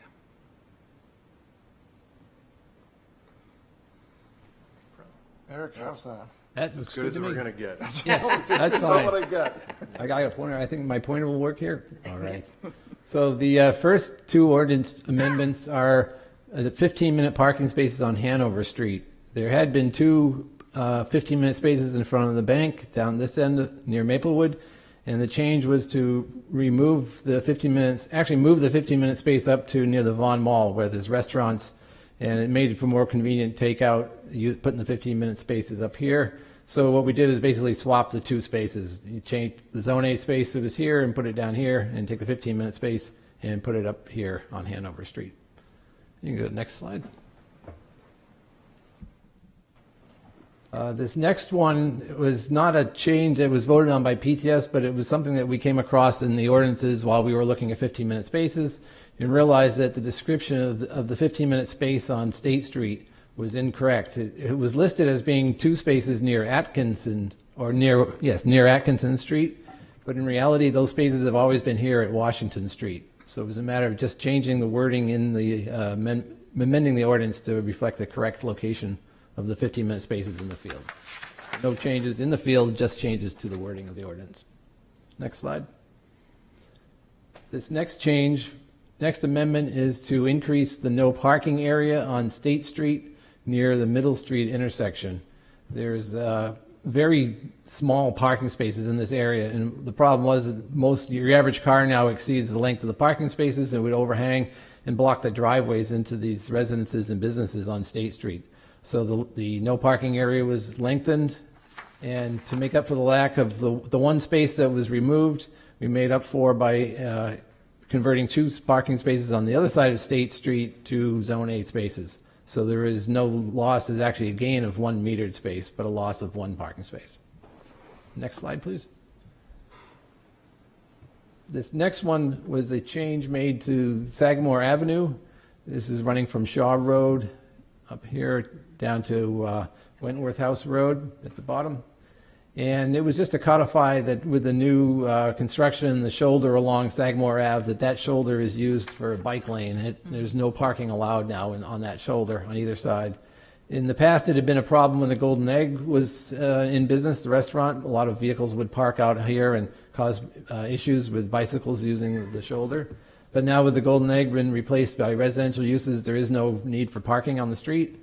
And so the change was made to make this all no parking. And that is in place now that the construction is done. The signs were actually put in place now.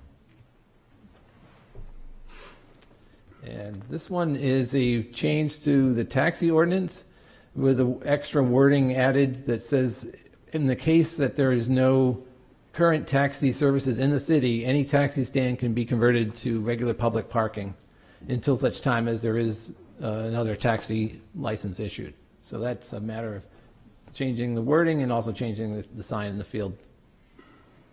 And this last one was changing the hours of the loading zone on Penn Hollow Street to be conformance with the other loading zones that we recently changed. What this change allows is for the public to park in the loading zone after 3 p.m. on weekdays and Saturdays and after noon on Sundays. So what we noticed in the field was that most of loading activities occurs early morning, not very little after 3, and this allows for more parking in this area. There's a high demand in the city for parking. And again, these changes have been put in place as a trial basis already. This is coming to the council for final approval. I think that was the last slide. It is. Yes. Thank you, Eric. Any questions for Eric? All right, we will open the public hearing. Any speakers to, for, or against these changes on the omnibus bill? Again, those that are in practice already to date require a ordinance change to become permanent. Seeing none and none on Zoom, closing the public hearing. Any additional council questions, deliberations, or wait a motion? Your Honor, I move to pass second reading and schedule third and final reading at the September 8th, 2025 City Council meeting. Second. Any further discussion? Thank you, Eric. Thank you to PTS for supporting these. All in favor? Aye. Any opposed? I think we could suspend the rules here. Your Honor, I move to suspend the rules and pass third and final reading. Second. All in favor? Aye. Any opposed? Your Honor, I move to pass third and final reading. Second. All in favor? Aye. Any opposed? Excellent. Okay, so I would wait a motion to take up the item out of first on the section 14.3, providing after-school childcare, and then presentations and written communications, then 13A. So moved. Second. All in favor? Aye. Any opposed? All right. The reason I did this is that there was a number of parents that reached out.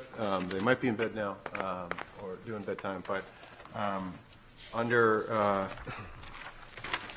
providing after-school childcare in Portsmouth.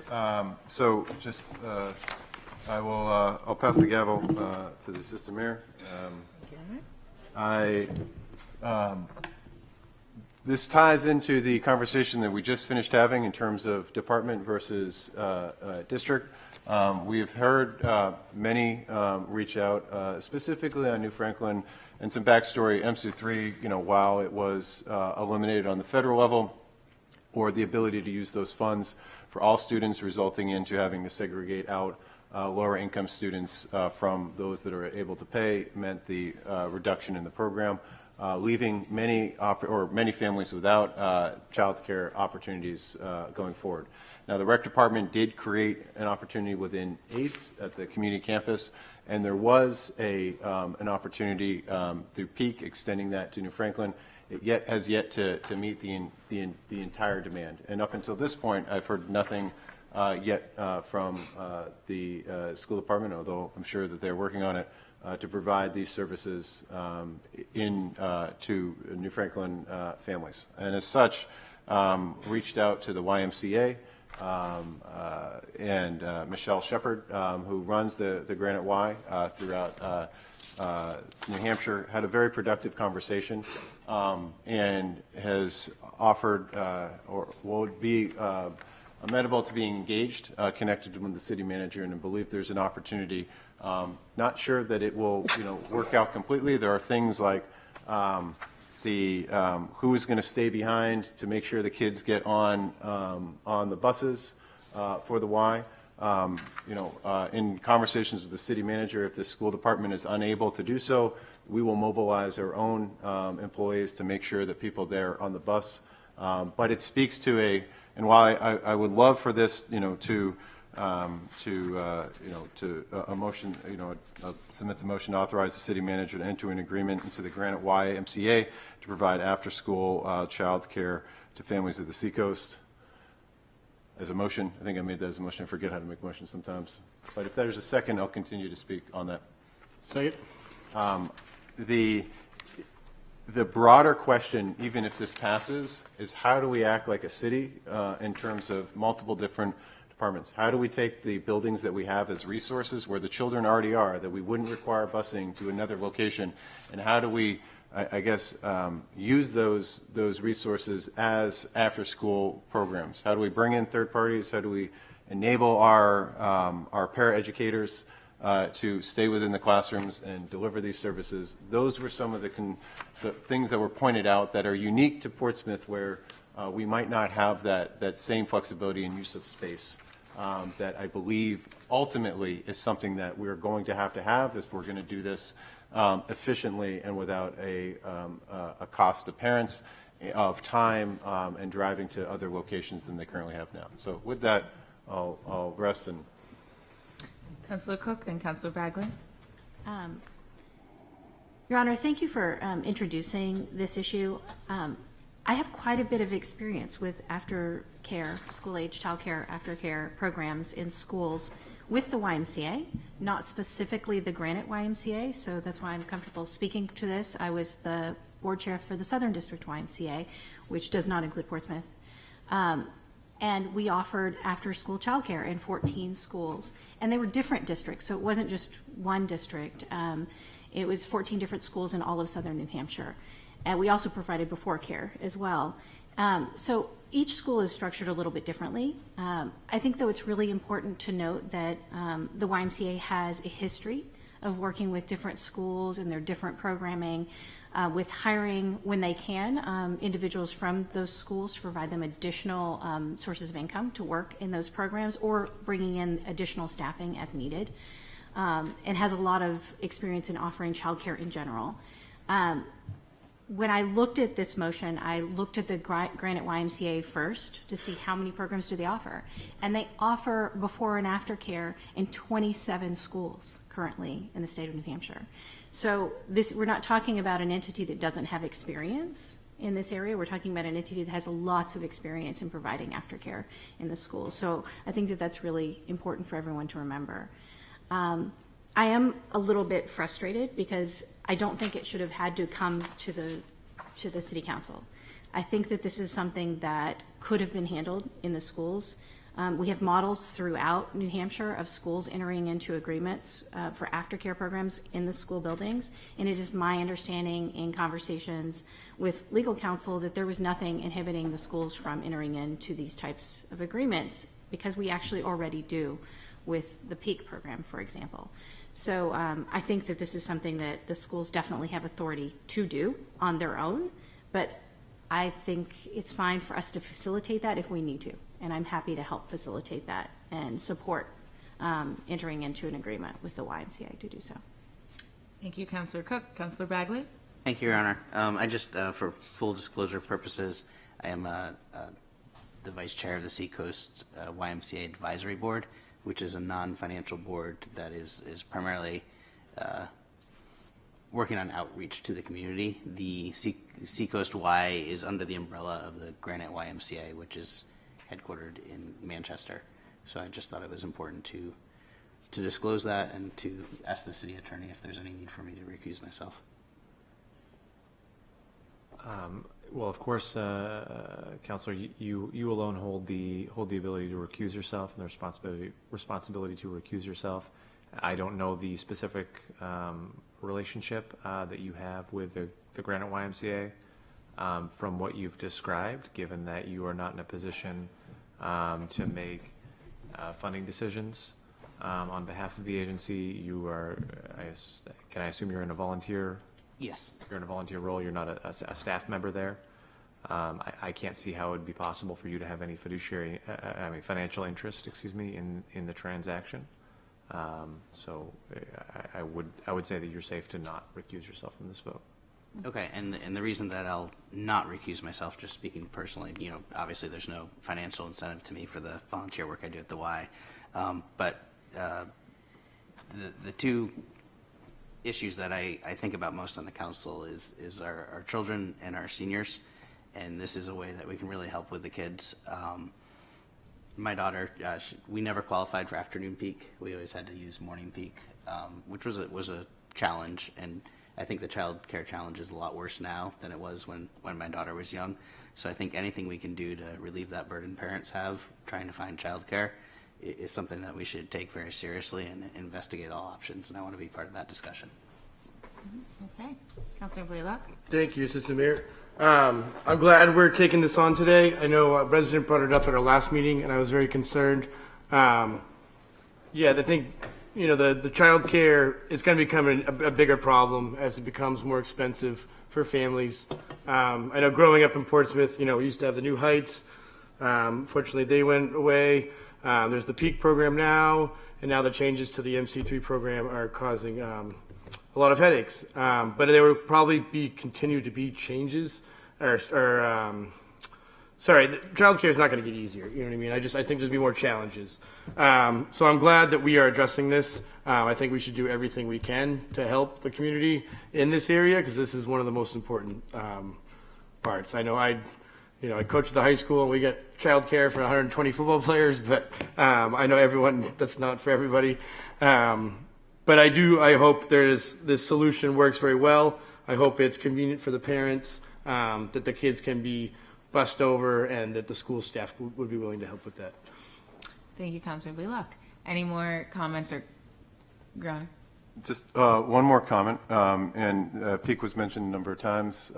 Great institution, and grateful that they were able to step up in the capacity they did to New Franklin. I think that any solution long-term is going to require all of the organizations willing to provide childcare to work collaboratively with one another, and for the school department to know that there is resources within the city that if we're thinking about when classrooms are going to be cleaned,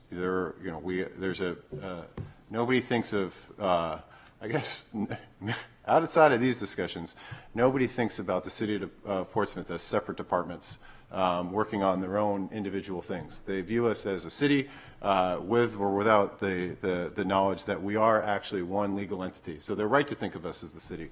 And I hope that this begins the collaborative conversation of how do we deliver the best child care that we can in the schools that the kids are already going to without having to spend a logistical issue on busing or hiring staff from the rec department, as was suggested, to take this over themselves. We have the staff that's located in the schools. We have the ability and the space within the schools to do so. We, as Portsmouth, can solve this issue certainly much better than we're solving it today if we believe it's our collective responsibility. I believe, as a city side, it's collective responsibility, and I'm sure as the school department will look at this, we'll come to the same conclusion that Portsmouth expects us to solve for this and expects us to deliver outstanding child care opportunities for all of our residents, regardless of their ability to pay. So with that, I will. Okay. With no other comments or questions, I will call the vote.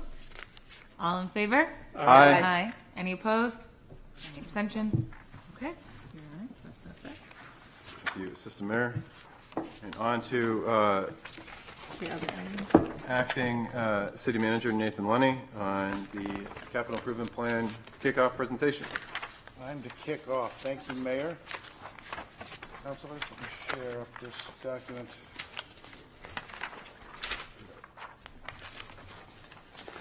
The presentation was in your packet. It is the beginning of capital improvement plan season. We talked about this at a recent meeting, let you know that the citizens portal had opened up for citizens requests. That's actually the last slide of this presentation, so we'll come back to that. I want very much to just remind you and the community what the CIP is. The capital improvement plan is a long-term, multi-year financial and infrastructure planning tool that we use to maintain safe city infrastructure, to coordinate financial strategies for capital projects, and to aid in the achievement of your citywide goals. The CIP process and the resulting document that we create communicate to the city about our capital needs, contributes information to the development of the annual budget, promotes maintenance of and safe access to city infrastructure throughout the community. What you ask projects are actually CIP projects? Well, construction or expansion of public infrastructure, major rehabilitation of public infrastructure, the planning or design related to a capital project. Significant non-vehicular equipment purchases also qualify, as do large vehicle purchases that we bond for and carry 10-plus year lifespan. That category would include some of our fire trucks in the last, boy, that just sounds too simple when I say fire trucks. I'm sure the chief would have a more technical term, but also, although we rarely do, the acquisition of land also qualifies as an element of the CIP. In recent years, the city has worked hard to refine the rubric with which proposed projects are evaluated and priorities considered. The CIP process generally considers three core categories. The first is, does the project fulfill a core function of the city? This includes regulatory expectations. It would include public health and safety needs, also addressing substandard conditions or deficiencies. Does the project achieve a financial benefit to the city? That might mean matching funds, efficiencies to be gained through project synergies, or reductions to operating costs because of better quality performance, for instance, of engines or mechanicals. And third, does this project address a community plan or a service improvement? Such a project might satisfy the objectives identified in a planning study. It might improve or add capacity to an existing city service. It might drive further economic development, or it might respond to a specific resident or neighborhood request. The CIP generally contemplates funding streams that include state and federal dollars as well as private funds, but the two primary funding options are a local capital outlay and borrowing through municipal bonding. Capital outlay, which is on the screen now, is the city's pay-as-you-go funding option. Capital outlay represents dollars that are appropriated as a part of the general operating budget. The target for capital outlay is to invest at a level of not more than 2% of the prior year budget. You'll see on the screen that FY26 capital outlay was equal to 1.08% of the prior year. And you can see in the chart that's provided that the last time we chased up against 2% was back in FY18. And I want to be careful as we talk about it. We work really hard to try to find good ways as it's affordable for us to optimize capital outlay. In the last couple of years, capital outlay has fallen second to some of the other priorities in our operating budget. The other local funding option is bonding with multiple year repayment plans. By the way, I would define it that annual payment of principal and interest is referred to as debt service. Our net debt service is net of offsetting revenues like school building aid that we still receive on the middle school project, the high school project, the middle school project. The target for net debt service is to remain below 10% of the annual budget in that year. For FY26, net debt service was equal to 7.97% of the annual budget. This slide that's up now offers you a 10-year illustration of net debt service as a percent of budget. The slide and the data that drives it are from last fall, as we completed last year's CIP, which is why 25 is there and the projection is for 26. I want you to note that the years where the current projection hits the 10% level. Those are outer years of the 6-year CIP plan, and those years are generally higher because in our planning effort, we push projects with lower priority into the out years of our plan, but keep them in the plan so as to keep them effectively on the radar. And we work hard to keep near-term years well below the 10% mark. At the end of the illustration to the far right, you'll see that the projections fall off. But to be fair, that's because those are years 7, 8, 9, 10 years out, and they only reflect a portion of the CIP requests that we will reasonably see as we reach those years. If we consider the previous 5 fiscal cycles, FY20 through FY24, this graphic reports that the city has invested over $255 million through just over 500 separate projects. And those projects break down between the general government, including our schools, and water and sewer programs as they're shown there. On the screen now are a number of comments further explaining the CIP, and let's be fair, I think these are provided especially for those who will download later and read through them subsequently. Let me just emphasize that the capital project approval has 3 steps for the City Council. First, this CIP plan that we are going to work on is a plan that includes 6 years of capital planning. The plan is recommended by the Planning Board and subsequently adopted by the City Council, hopefully in December. That's the first review of any capital project that might be a part of the CIP. Second, the first year of the CIP plan, as it gets finalized by the Council in December, becomes a part of the proposed budget that the Council considers through the spring and votes next June. That's the second review that any capital project would get. Finally, any long-term borrowing comes back for another review by Council when you're asked to consider bonding authorization for our long-term bonding. That's the third opportunity that the Council would have to consider the funding of any capital project. Listed here is the timeline of this year's CIP process. Most important, I want to call out the opportunities for public input denoted by the small little person icon beside those dates.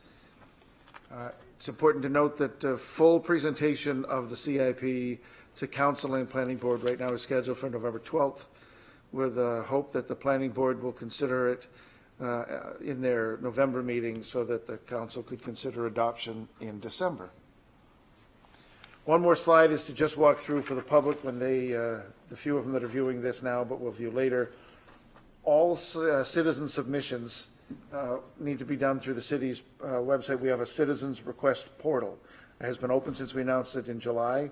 There's a quick link at the bottom of this slide, portsnh.co/CIP citizen. You can also find the portal from the capital improvement page on the city's website under Planning and Sustainability Department in their category Plans and Reports.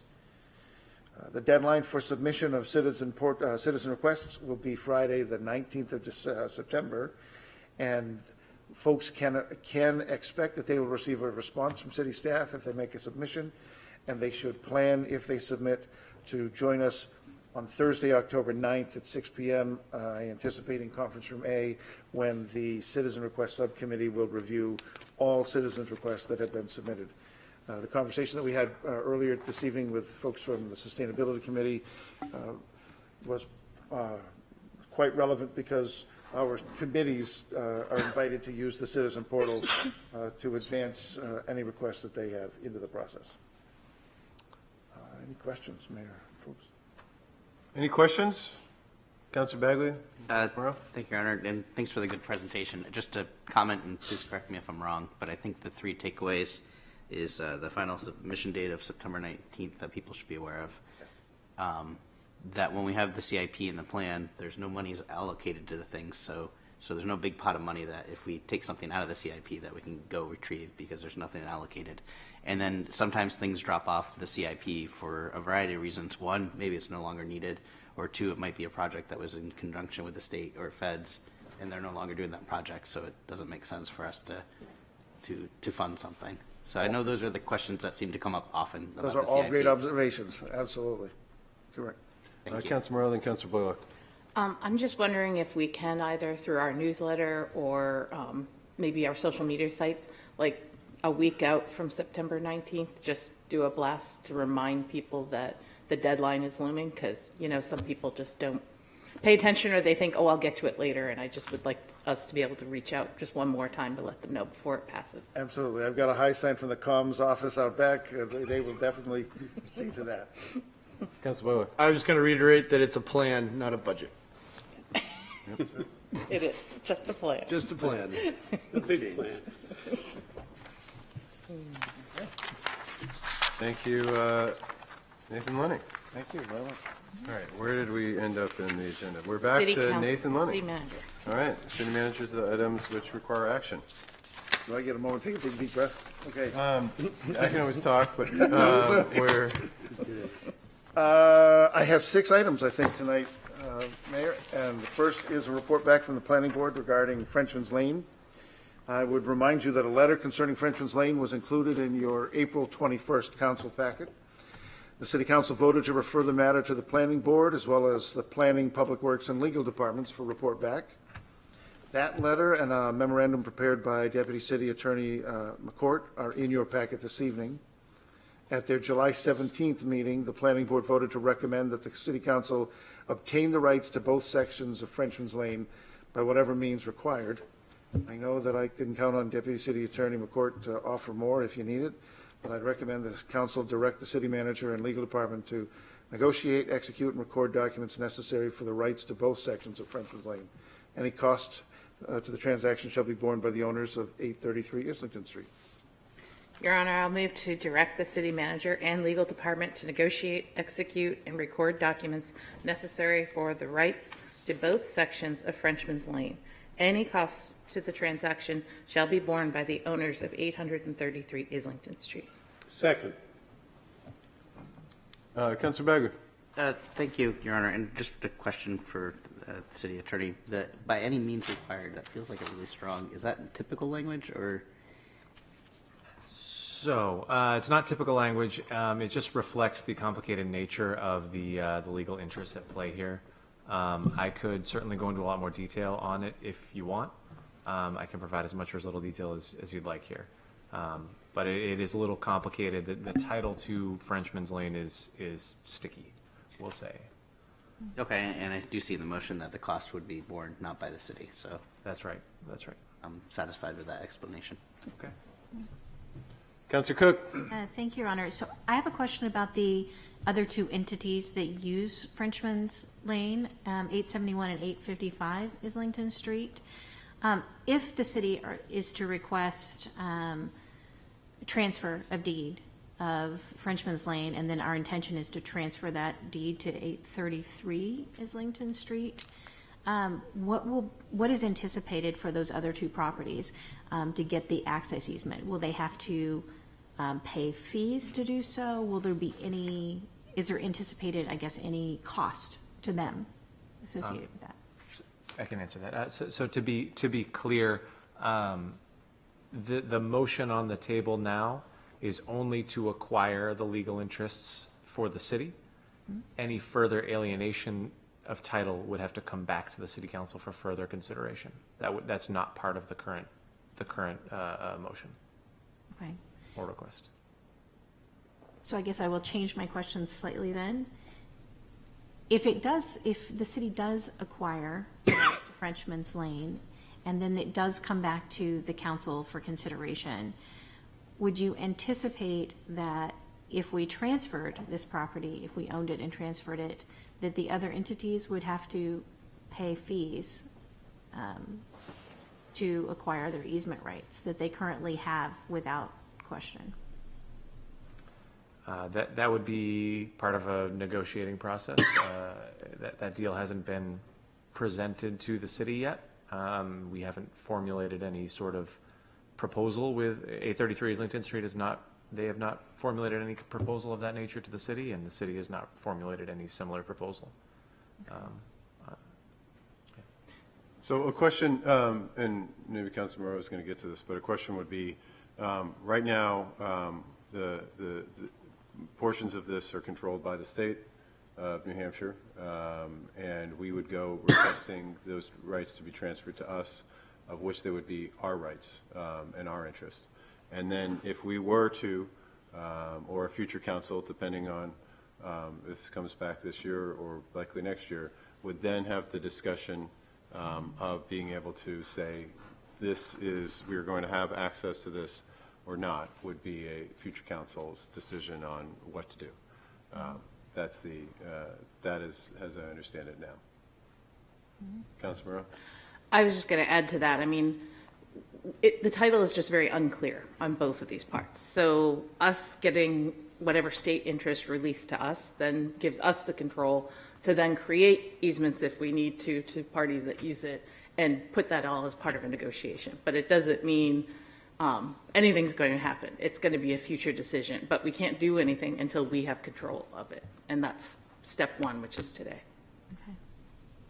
And if I may, we're under if we get it, we're under no obligation to transfer it out. I mean, clearing up title, there's certainly a lot of interest in doing that. I mean, I think 833 Islington Street would want to know for sure that because it's, some background here. So 833 Islington Street, they contracted with TF Moran in order to put together a redevelopment proposal for that property. Part of their redevelopment requires access through Frenchman's Lane to the back of the parcel. So they know that they're going to need access through the back of the parcel. They're going to want to know that access is going to be certain as a part of whatever proposal they put forward. Certainly if they controlled the property, they would know that, but also certainly if the city were committed to maintaining this as a public right-of-way indefinitely, then they could rely on that as well. And then once the city has, it's good for the city to have clear interest if we want to maintain it as a public right-of-way indefinitely. Certainly when you're seeking federal funding, the federal government likes to see that you have clear title to whatever property you're trying to expend money upon. Okay. Councilor Cook, and then Councilor Lombardi.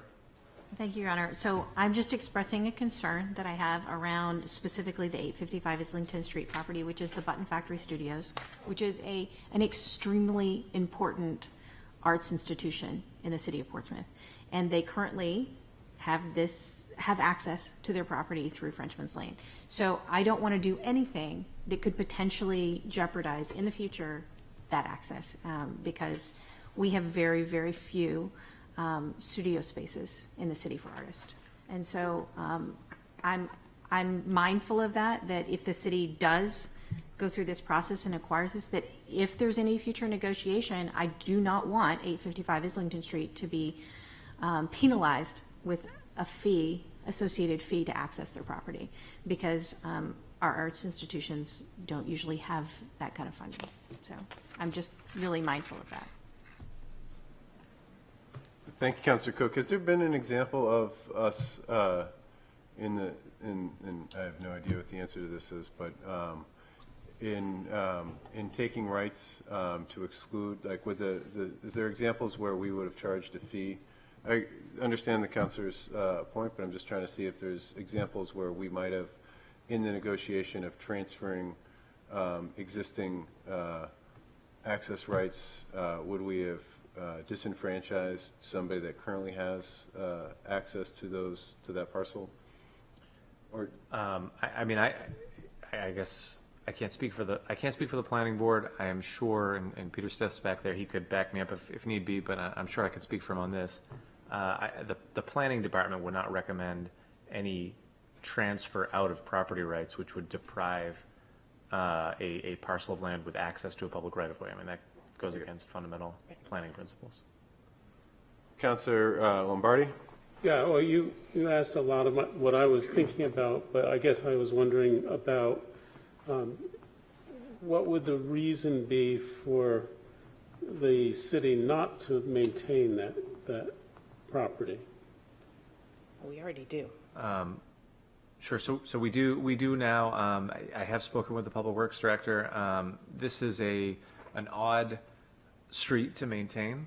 It's not super straightforward to maintain this, especially in you can imagine in the winter, you have to bring the snow out of there. There's nowhere to place the snow. Right. So it is a challenge to maintain it. Public Works resources are stretched, as you can imagine. Okay. If there were a reasonable way, that would be I think the Public Works Director would want to put the maintenance cost of this street on a private entity. That's one part of the city. There are many parts of the city, so but I think that would be his desire. Okay. Good. Councilor Bagwell. Thank you, Your Honor. In light of Councilor Cook's questions, I want to make sure I understand this correctly. This is taking Frenchman's Lane, which is ambiguously deeded, or nobody really quite understands who has authority and jurisdiction over it, and codifying that the city now has that. That's right. Yeah. So the city is now in control of it versus nobody really being sure of who's in control of it.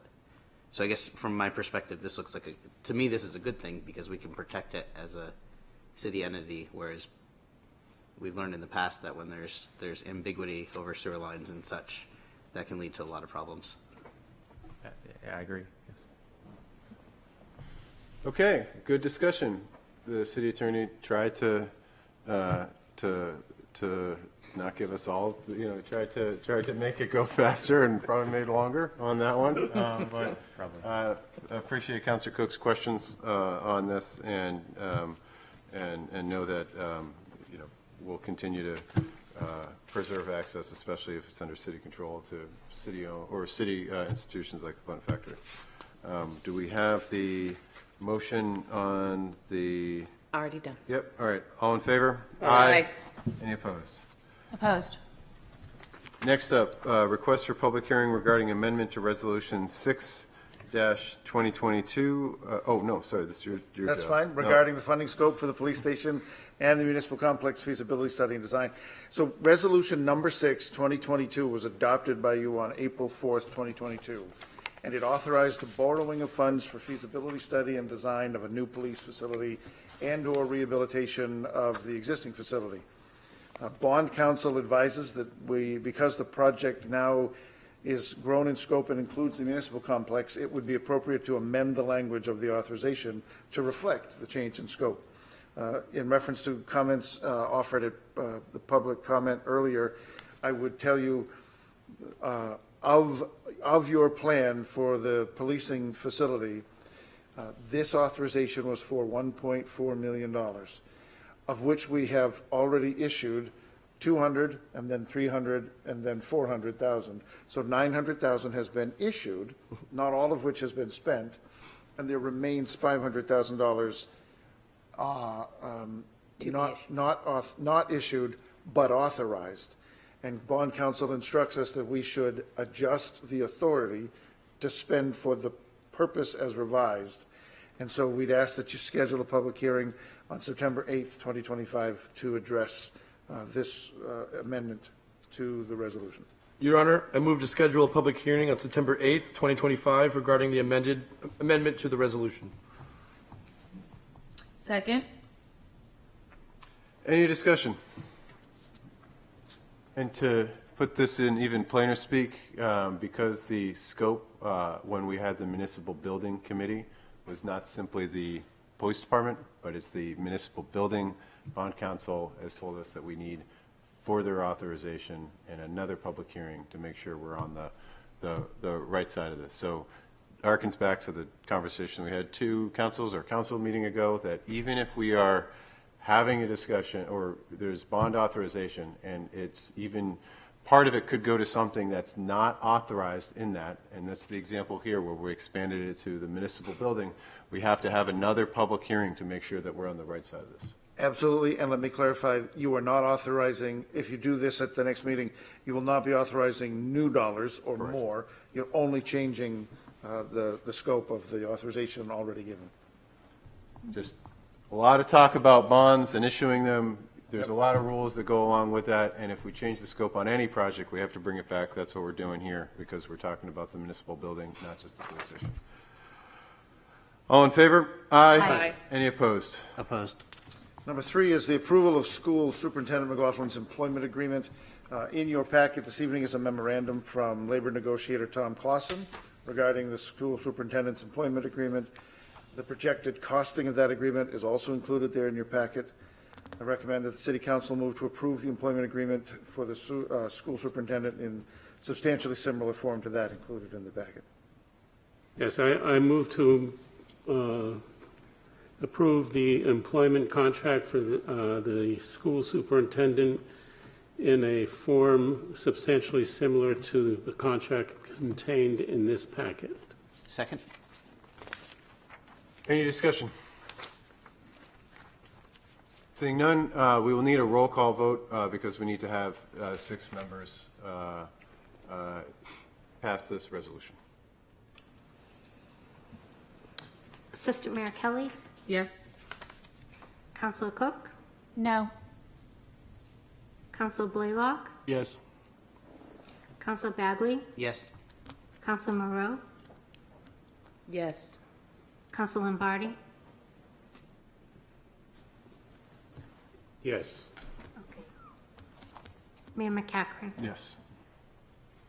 Motion passes. Thank you. Item number 4, rescheduling the city council meeting of September 22nd, 2025. We believe that we had done our best to adjust the calendar so as to avoid religious holidays. And in this case, we missed Rosh Hashanah begins on the 22nd. We've done our research and believe that we are okay to hold a meeting that would begin at 7 o'clock on Wednesday, the 24th. And I'd request that the City Council reschedule that meeting to Wednesday, 24 September 2025. Let me be clear that in order to cancel and reschedule a regular City Council meeting, the Council should suspend the rules and vote to cancel and then reschedule the meeting. So I recommend the City Council move to suspend the rules first. Your Honor, I move to suspend the rules to reschedule the September 22nd City Council meeting to September 24th at 7 p.m. and that's canceling the meeting on September 22nd. Second. Any discussion? All in favor? Aye. Any opposed? And Your Honor, I move to reschedule the September 22nd meeting to the 24th at 7 p.m. Second. Any discussion? Councilor Bagley. Yeah, just a comment, Your Honor, because when I looked at my calendar, it showed the 24th as being the Rosh Hashanah holiday, but that ends at sunset, which on that day is 6:36 p.m., so the 7 o'clock meeting would be happening after the end of the holiday. Good news. So we couldn't have, I mean, if we committed to having the Monday meeting at 6 for 36 minutes, we could fit it in, I suppose. But I don't know if we can commit to that. So appreciate the work of staff to note this and to correct this and to align to the policy that we have to look to avoid religious festivities during council meetings. All in favor? Aye. Any opposed? Number 5, then, 1 Rains Avenue access easement for water services. Back in December of 21, the planning board granted site plan approval, a wetlands conditional use permit, and a conditional use permit for parking for 1 Rains Ave LLC for the construction of a 5-story mixed-use building, including commercial and residential uses, a 5-story, 124-room hotel, associated site work, and the demolition of the existing structures. On June 9th, 2025, the City Council voted to authorize the city manager to accept several easements for community space and drainage at that location. As a part of final compliance review by the Planning Department, an access easement for water services in favor of the city was noted on the plan set that the Planning Board approved. The easement will permit city staff to access the property for the purpose of leak detection and to turn valves in the case of an emergency. The applicants have provided the attached deed in your packet, which conforms with the city's ordinary form for water service access easements. The legal and planning and sustainability departments have reviewed the document for form and recommend acceptance.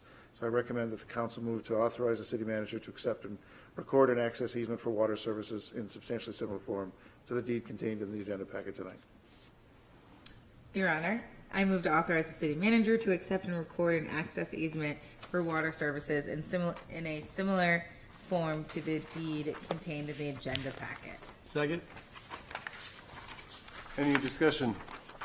All in favor? Aye. Any opposed? Finally, a report back from the planning board regarding proposed amendments to the building footprints in the downtown. The planning board discussed amending the zoning ordinance regarding building footprints in the downtown at its July 17th, 2025 meeting. The board discussed that the built environment in the core of downtown contains blocks of connected buildings that would constitute a single building footprint per the current definition below. That definition being building footprint is the total area of a building at or above 18 inches in elevation as measured from the outside walls at the grade plane of a detached building or of 2 or more buildings separated only by firewalls, common walls, or property lines. Uncovered community space located immediately above a building story below the grade plane shall not constitute building footprint provided it's not more than 10 feet above the adjacent street grade. That being the definition. This condition is unique to downtown and not anywhere else in the city and becomes problematic because any addition or expansion within these blocks would likely exceed the allowable footprint and would trigger the need for a conditional use permit, which requires workforce housing and community space or a variance. The scale and modulation of building facades, the spacing of building entrances downtown, and more historic parts of the city have been and are important to preserve and enhance the character and pedestrian-oriented nature of those areas. Most of the land in these areas contain existing buildings, some of which are and were historically connected behind their facades. Connections of this sort are in keeping with the character and history of these areas of the city, notwithstanding the overall resulting footprint of some of these assemblies of buildings. The amendments will follow for additions up to 10,000 square feet behind existing buildings in the CD4 and CD5 districts within the downtown overlay, without a building footprint restriction. In addition, the Planning Board recommends deleting the second paragraph of the building footprint definition related to uncovered community space. At that July 15th meeting, the Planning Board voted to recommend the City Council hold first reading on the proposed amendments related to building footprints in the downtown by amending Chapter 10 zoning, Article 5A, character-based zoning, Section 105A 43-45, the special building footprint provisions, and Section 105A 43-46, redevelopment of existing buildings, and Article 15, definitions, building footprint. The legal department will review the ordinance and may make minor edits when the ordinance is scheduled for first reading. I offer up that the City Council move to schedule a first reading at your September meeting. Thank Your you. Honor, I move to schedule the first reading at September 8th, 2025 meeting. Second. Any comments or questions? Councilor Moreau? There was a robust conversation at Planning Board, and this has come up multiple times, because the intent when we did the building footprint definition was to prevent new big box buildings from having too big of a footprint. It wasn't to modifying existing buildings that are in our downtown. So this just corrects that oversight, basically. Understand that. I guess the question I'd have, and maybe this can be delivered ahead of first reading or concurrent with first reading, is how many parcels would this actually apply to? Everything existing as of the date we passed this only in the downtown overlay district, in the character downtown overlay districts. Do we have a number of those buildings? Oh, I don't know the number off the top of my head, no. I guess I just want to make sure that this is focused on like solving an actual problem. And I think like the problem exists. Like I never understood like why we have tiny little spots between buildings where my kid can get stuck in, or like rats to hang out. So like I get that, but I also understand that we probably don't want monolithic megastructures to exist. And before we take this, or even with the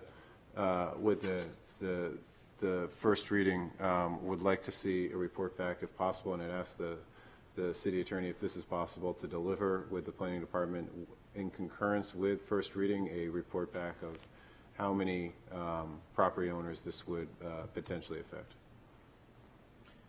Certainly, Mayor, I can work with the planning department to bring back a report. If not at the first reading, certainly by the presentation at the second reading. I guess the first reading is somewhat perfunctory. Okay, yep. So certainly, yes. But just to want to make sure that this is something that is going to have, given that the desire, I think, aligns to many people's desire in Portsmouth to not have giant monolithic structures spanning city blocks, but also probably the way that it's been going about is having a section of 6 inches between a building doesn't necessarily always make sense either, and we certainly want to continue to have the historic, which is usually just smack dab together. Councilor Bagley. Thank you, Your Honor. I understand your concerns and share them, and there is some language about if the building exceeds 10,000 square feet with any additions. Is that kind of to address those concerns, and is 10,000 square feet the right number? If so? This was based off of a specific project. This request came in because it came up during the approval of a specific project. There's not a whole lot of space for additions to buildings in any of our downtown for being more than 10,000 square feet, if you're talking about additions to existing buildings. Otherwise, they're demolishing and creating a whole new building, which puts it out of that realm, right? Okay. Yeah. See what I'm saying? Yeah, just want to make sure that this isn't, it might be want to see that regardless of whether or not there are a lack of places where we're going to have very large additions, want to make sure that this is I guess, a solution or a problem in search of a solution instead of a solution in search of a problem, for one specific area. We'd probably just take that up in the master plan if it's one, but want to see that there are, this is applicable to spending the time of the council to have this zoning change. I believe it is. Excellent. So, motion's on the table, and that's, I guess, could we have it amended to include a report back at the earliest convenience of the planning and legal department? So amended. Second? Well, okay, so I guess we'll vote on, that wasn't a friendly, so we'll vote on that amendment to include that, and then we'll vote on the actual amendment. All in favor? Aye. Any opposed? Now, the amended request for first reading. All in favor? Aye. Any opposed? Great. That's it for me. Thank you, Mayor. All right, up to the consent agenda. Your Honor, I move to adopt the consent agenda. Second. All right, well, on here, we got the Crimples Brain Injury Center requesting the Doc King Adaptive Tour and also the Turkey Trot. Good reminder, we had a fall day today. It's going to be cold. It was raining. It was pouring last time for the Turkey Trot. Pretty awful. Great time. All in favor? Aye. Any opposed? All right, we got the capital improvement plan. We have email correspondence. Move to accept and place on file. Second? All in favor? Aye. Any opposed? Next up, a letter from attorney John Bozen, Donahue, Tucker, and Ciandella, P.LLC, requesting the city council authorize the execution of the consent to non-industrial use for property located at 45 Coach Road. I'd wait a motion to refer to, do we have? Could we refer it to the legal department for a report back? Or city attorney, I guess, is there an expected resolution of? You could refer it, but I could give you the report back. I've already been in touch with Attorney Bozen about this, just because it was such a unique circumstance here. So if the council's familiar with Coach Road, if you're not, I wouldn't blame you. But it's out really at the end of Route 1 Lafayette Road, near Allen Wayside Furniture. We do know Allen Wayside Furniture. Allen Wayside Furniture. You can't say it once. Yeah. Allen Wayside Furniture. So this was a subdivision. This is a subdivision that was done many years ago when it was anticipated that there would be an industrial development there. This subdivision was done using funds provided by the state entity that has been superseded at this point. That state entity the property had a deed restriction on it, saying that it could only be used for industrial use. The state has already agreed to release that covenant. The city owns a parcel in that subdivision. So the title company for the property owners, they were just requesting that the city also release that covenant, just to allow the sale of the property to move forward. This doesn't do anything pertaining to the city's zoning laws that apply out there.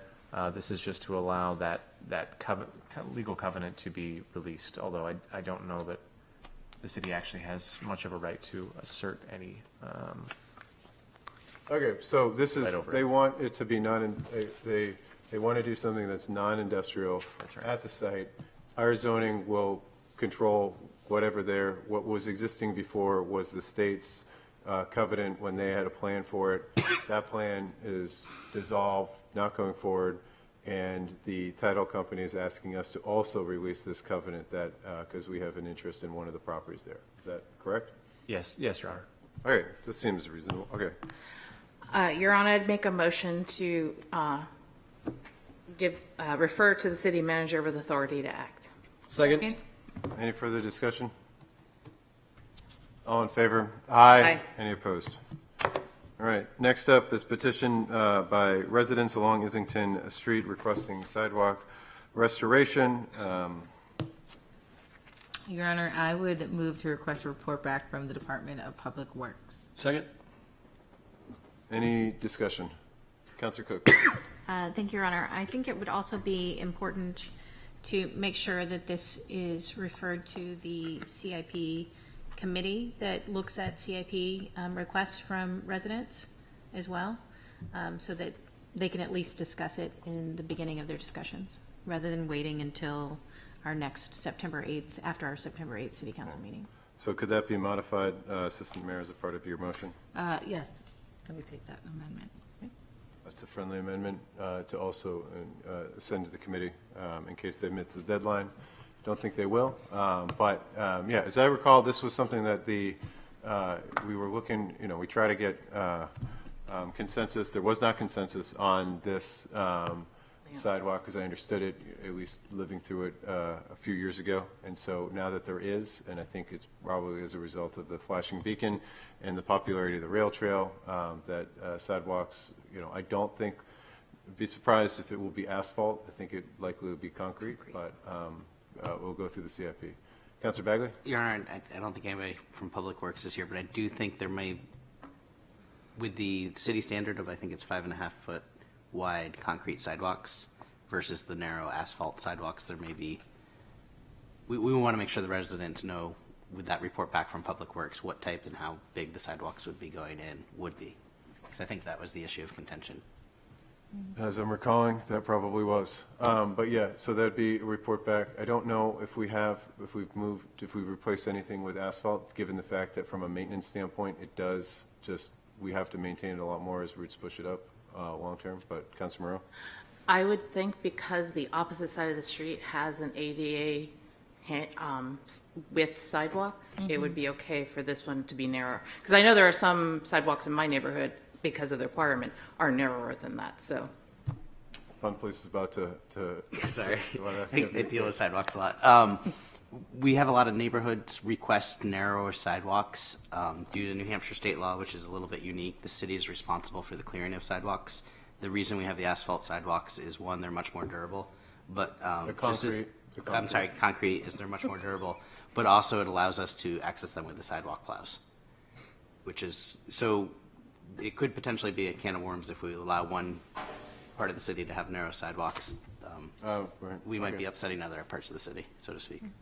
Well, one side versus the other side. All right, well, an asphalt, I guess like an asphalt sidewalk would not be maintained in the same way with plows on there.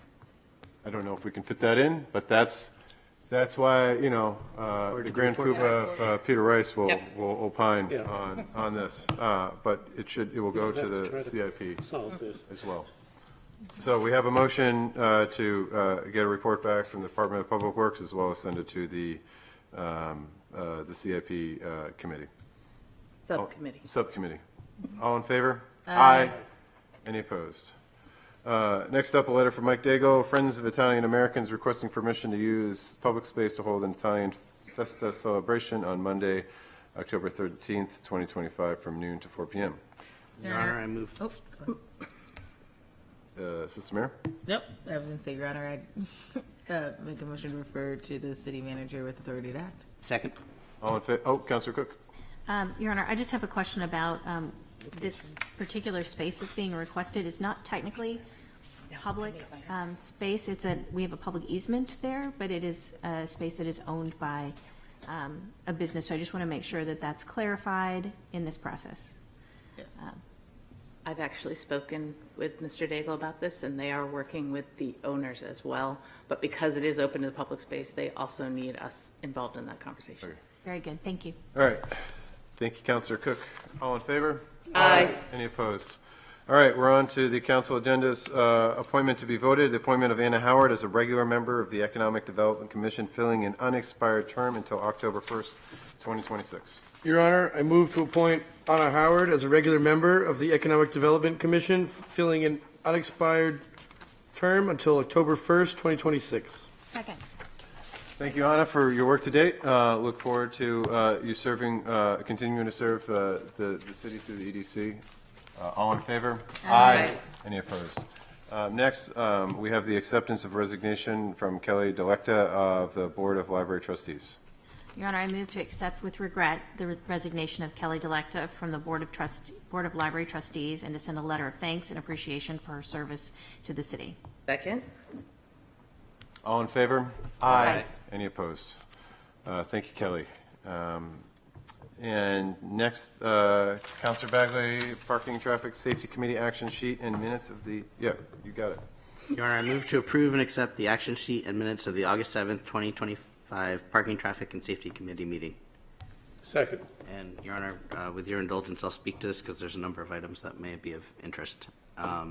The first is they're going to investigate the intersection kind of in front of CVS. It's a Jewel Court intersection.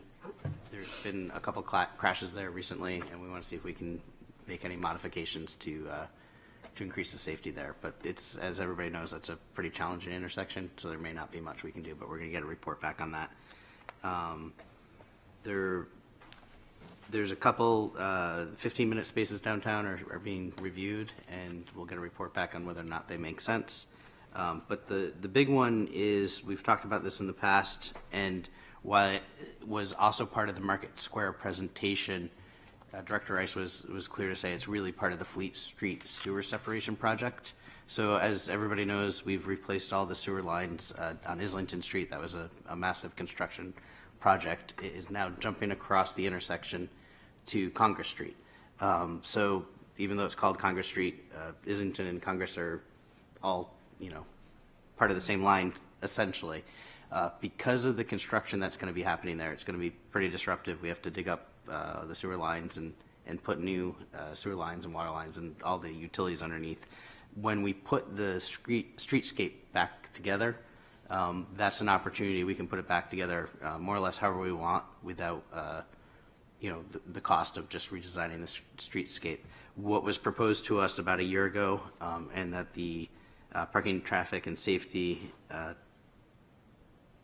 agreed to, was removal of one lane of traffic. So instead of 3 lanes, it would be 2 11-foot travel lanes delineated by fog lines. So the lanes would actually be a little bit wider, but we're going to put fog lines in so that people don't travel faster than they might otherwise. But that is a big change to the downtown.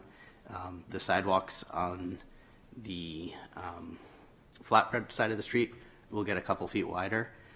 There will be an addition of roughly 2 parking spaces around where the music hall is. That would most likely be a loading zone in the mornings and then open up to parking at, say, 3 p.m. or something like that, like the other loading zone areas are. But this is a pretty significant change to our downtown.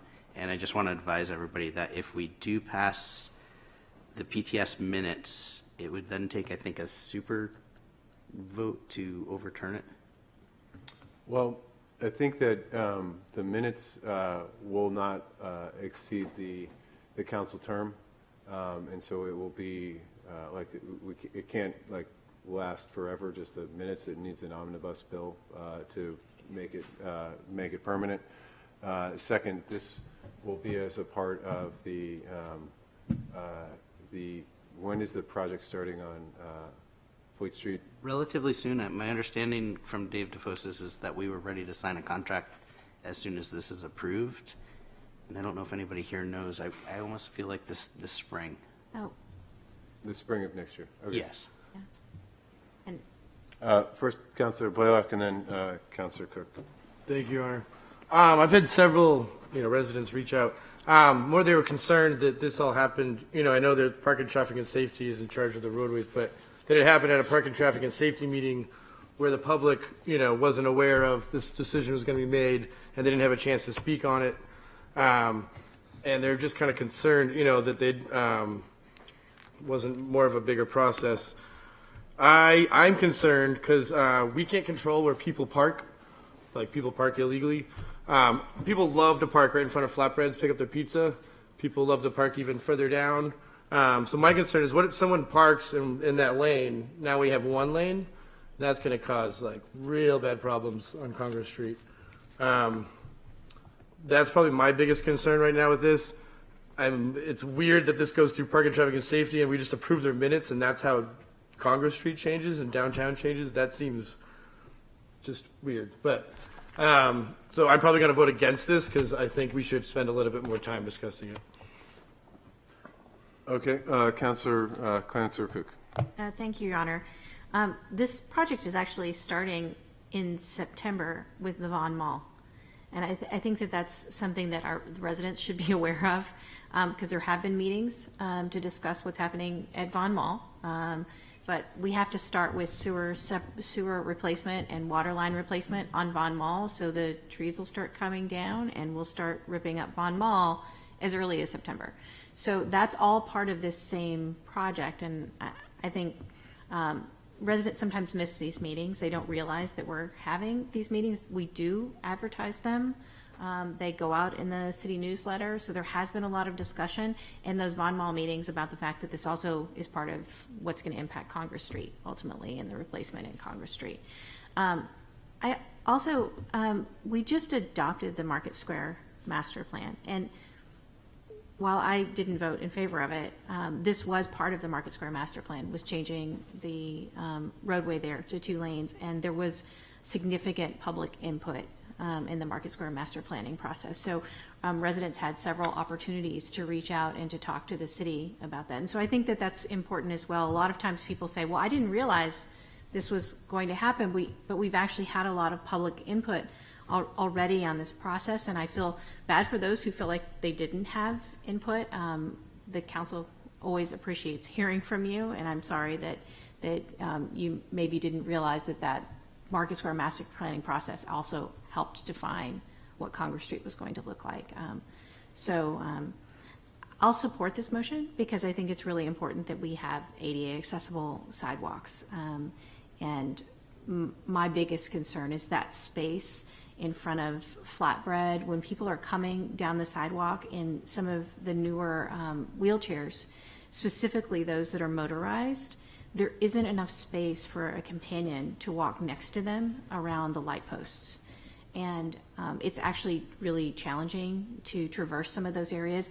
If specifically in front of Flatbread, if they didn't have an entrance there where you could cut in, it would be difficult to get by in that space. And that's one of the challenges we have in the city, is that we want to make sure the city is accessible to everyone when they're downtown. And so I think that that's really important. And I can't see, given how narrow the lanes are at the end of Congress Street, how it's possible to provide that accessibility for everyone at that end of the street without taking away a lane of traffic. Councilor Moreau. Well, this kind of leads into what's next for me to talk about, because in my mind all along that putting Congress Street down to less lanes was a necessity in order to control traffic. But in order to do that, we need to move Route 1 southbound traffic to State Street. I requested that 3 years ago this month, and it hasn't made it very far other than a study. There is money in the CIP for it, but I really think that we need to push for that to move forward in order for this to not become a bottleneck of traffic. So, before we get to the Assistant Mayor, Councilor Bagley, can you speak at all for PTS in terms of the conversation that was had specifically on the potential for bottleneck if we have a left and straight going lane and a right turning lane? Thank you, Your Honor. One thing that happened, I think it was passed in 2018 or 2019, so before COVID, was the change to the intersection that not everybody loves, where it's no longer what's called a barn stance with the X in the middle, but it's a leading pedestrian indicator type intersection, so the light changes much faster. The throughput of traffic was greatly enhanced by that change. Parking, traffic, and safety, we did evaluate during the summertime for, I think it was about 3 seasons. We closed off one of the lanes, and it was not configured optimally because of the limitations of the lights. So this would be, I can't remember if I believe it's a right-hand only lane and then a left. I don't remember the configuration, but the configuration that Eric Eby looked at didn't raise any concerns about traffic. To Councilor Blaylock's point, it was discussed in the meeting because what we're going to do is put up no standing signs, and then for the first few months do aggressive enforcement to make sure that people are not stopping in the street there. Now, that being said, signs don't work that well, and enforcement, once you stop doing it, doesn't work that well. So this would be a big change. It was brought to PTS, I want to say about a year ago when it was first discussed. And then, as Councilor Cook mentioned, it is laid out in the Market Square plan, which we had a lot of public feedback on as well.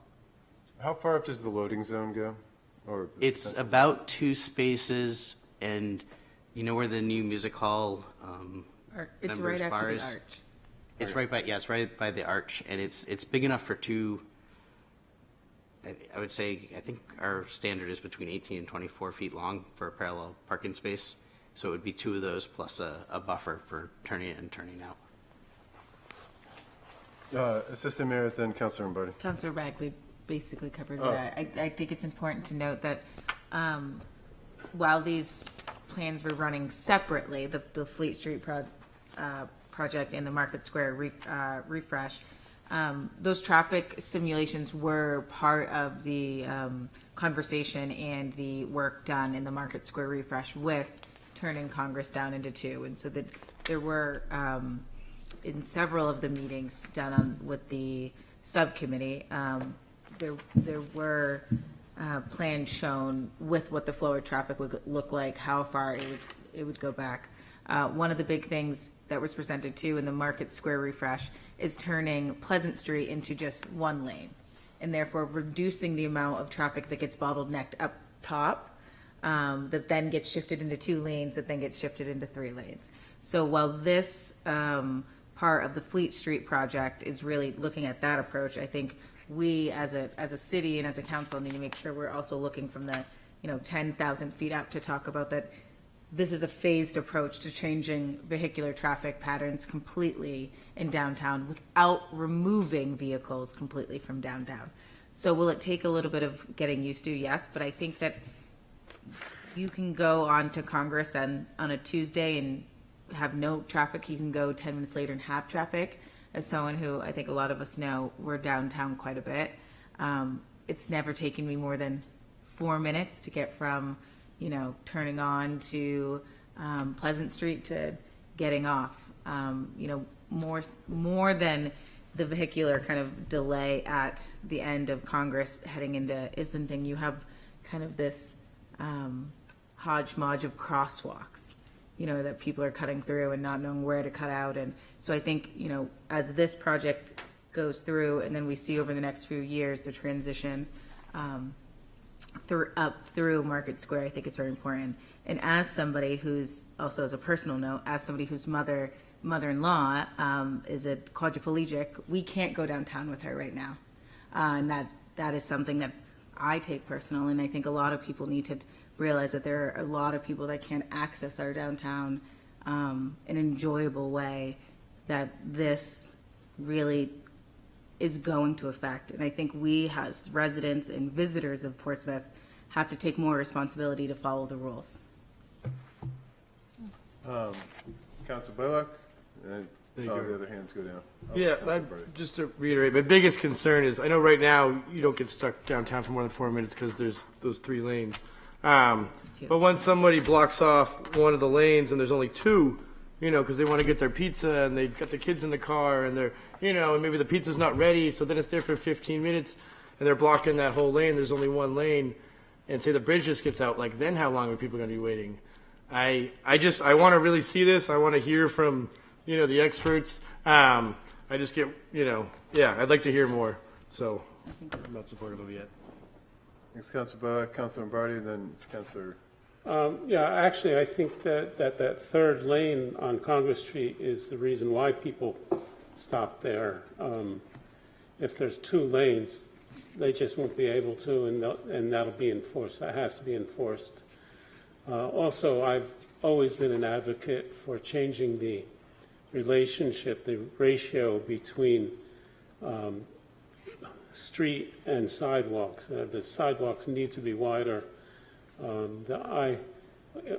If I'm driving up in that left turn lane, people are walking right on the curb, coming down Congress Street. anyone just misstepping would be right in front of a vehicle. So that sidewalk really needs to be wider.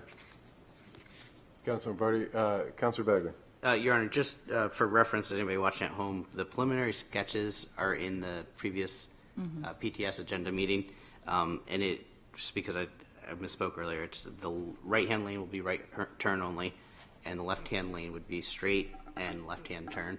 Now, this configuration was recommended by DPW because they have a difficulty on that stretch of sidewalk with snow plowing and maintenance.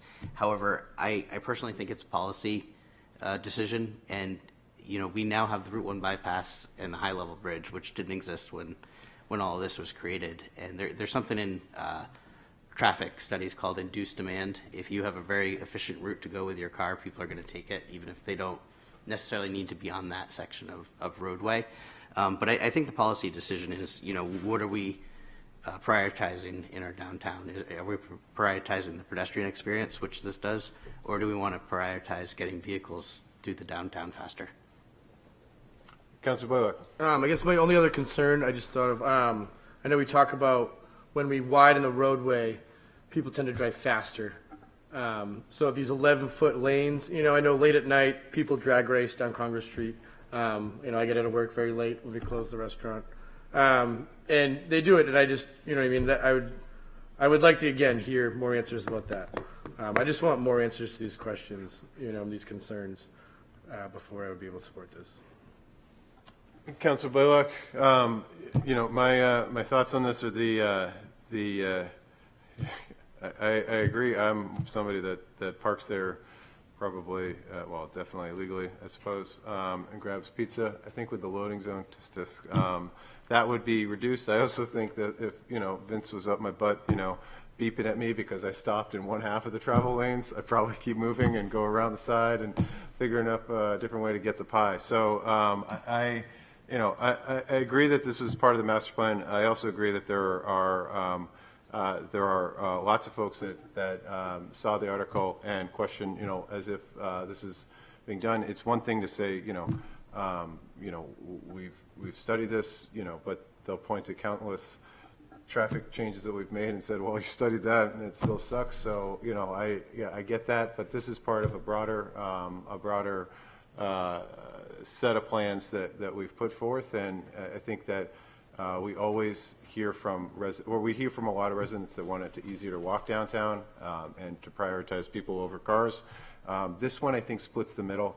I'm not expecting a lot of backup on the straight. Maybe it would be different if there was a two-lane street coming into us, but it's a one-way going into a one-way where you don't have a right turn on Islington coming out, and I think from a traffic configuration, this would be something that I can support, but I agree with all of the concerns that Councilor Blaylock has, and this is splitting the baby on this, but I think ultimately we'll deliver a better experience on the sidewalk.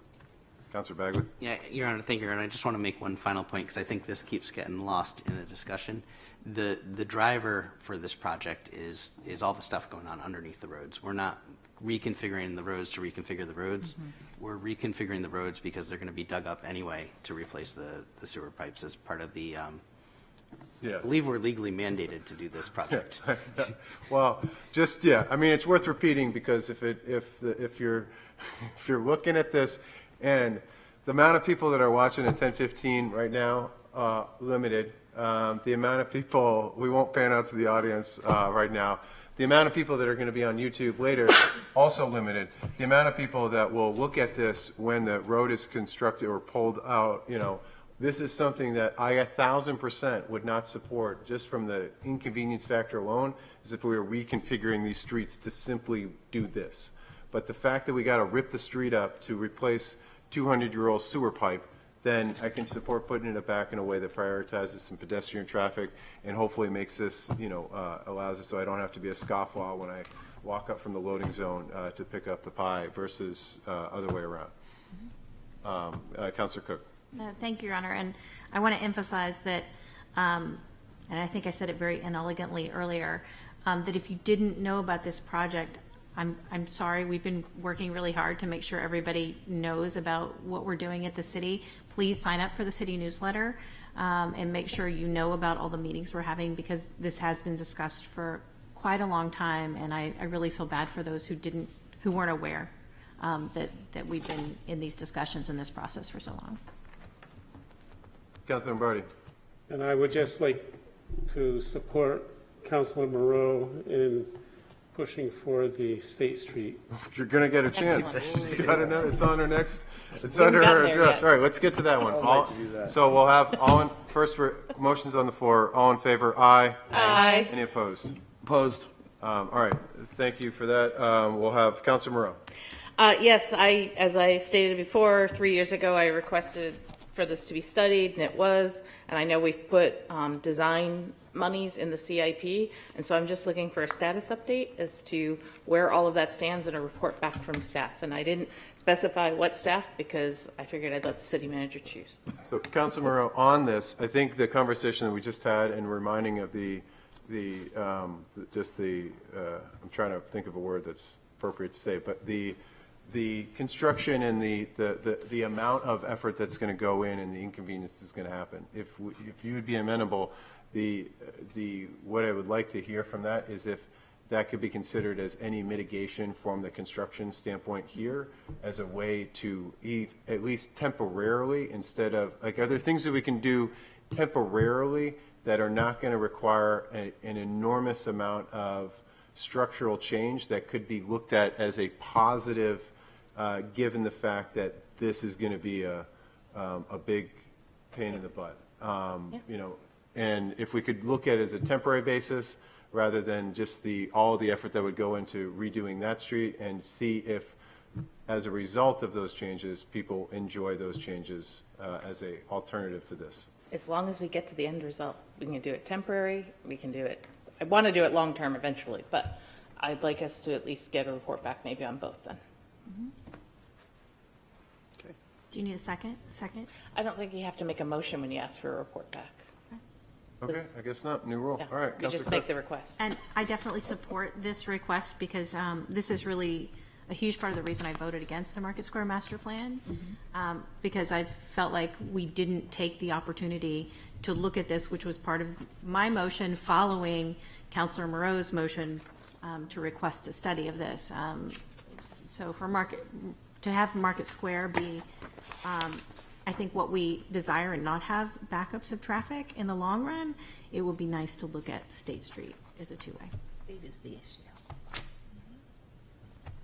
All right, so it took me 6 years, but we don't need motions on report back? We don't? I guess, I would do it as a motion. we'll just do it. All right, so All it's right. the second, Councilor Blaylock. So I just remember discussing this before and seeing the traffic study and seeing, like, when the bridges would get out and how it would alleviate the Congress, Maplewood, but I thought it was a lot of headache for not much improvement. And I know on State Street, like all the beer trucks or the loading vehicles, if they're going to go into Googie's or Richardson's Market there or the Rosa or, you got all those restaurants there. Those trucks are just going to park and block a lane. So now you're blocking a whole, one way and they can't get around. They're going to have to wait. They're just going to do that. I know that. I know they will do that. They don't care. Those delivery drivers from NHD, they're unionized. They don't care. They will just, drop their beer off. They got to get that done. But I think it's already seen that it would be such an inconvenience, so much money, and really not that much benefit. It would be great to make Congress Street pedestrian only. I just don't think it's really feasible. Assistant Mayor? I know that's step two is that. And then Councilor Cook. And I just want to preface that I'm not going to be making any motions tonight, but I do think that this conversation about kind of street layout, loading zones, all of that, maybe I'll bring it forward at the next meeting, but I think we need to really look at what our enforcement looks like for loading zones, what our enforcement looks like for deliveries. There are many communities around the country who have very strict enforcement of loading zones, of delivery areas, of X, Y, and Z. I mean, and I'm not talking about fancy places, I'm talking about very normal communities like ours. So maybe it's time at some point in the future, maybe I'll bring it up at our next meeting for report back, that we look at what our internal kind of enforcement operating is for loading zones. Because, again, there's plenty of communities you go to where you don't see a Cisco truck just in the middle of of the road. And while we need to be amenable to all of these deliveries, I think we also need to make sure that, our policies are adhered to by delivery companies coming into our community. Thank you, Assistant Mayor. Councilor Cook. Thank you, Your Honor, and thank you to the Assistant Mayor for mentioning that. I frequently see delivery trucks parked in the middle of Market Square in front of North Church when the delivery loading zone is empty on Pleasant Street. And so some enforcement would definitely help downtown. And I just wanted to emphasize that the request for looking at State Street as a two-way road was not to close Market Square. The request is to slow traffic on State Street, which is very dangerous, especially towards the bridge, and also to reduce the traffic flow that is going through Congress Street, through Daniel and Congress Street, and even around Bow Street. So. Councilor Bagley. Yeah, thank you, Your Honor. I'll support the report back, but I am of the opinion that this would be extremely disruptive and expensive. And while I support the idea, I think it's best implemented at some point in the future when the sewer lines and whatnot need to be replaced. Noted. I would just like to see if this is an alleviation to the big pain that's going to be Congress Street, and if we could look at this as I don't know if there's things that we can do less, less costly, that don't have to, follow the same requirements of road construction, width, et cetera, if it's alleviating another issue that we have. And if we can do that and get Congress Street done way faster than keeping it open while we do the work, which we heard there's a reason why we acquired some land to do the bridge faster.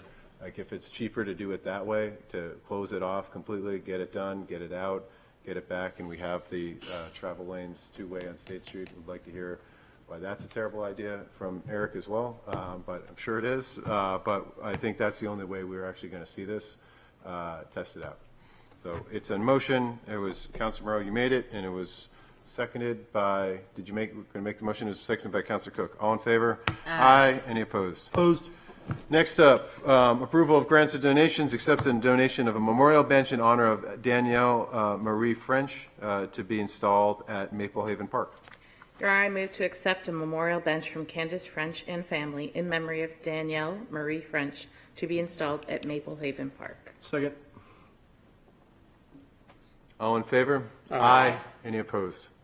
Next is the acceptance of New Hampshire Highway Safety Grant to support highway safety initiatives, including enforcement patrols and community outreach and betterment presentations. Your Honor, I move to approve and accept the highway safety grant in the amount of $24,100. Second. Any discussion? All in favor? Aye. Any opposed?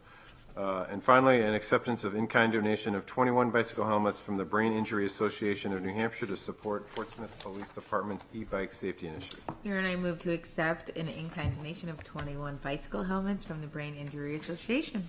Second. Oh, Councilor Cook. Your Honor, I wanted to reiterate thanks to the Brain Injury Association for this donation. Many of you don't know, a helmet saved my life.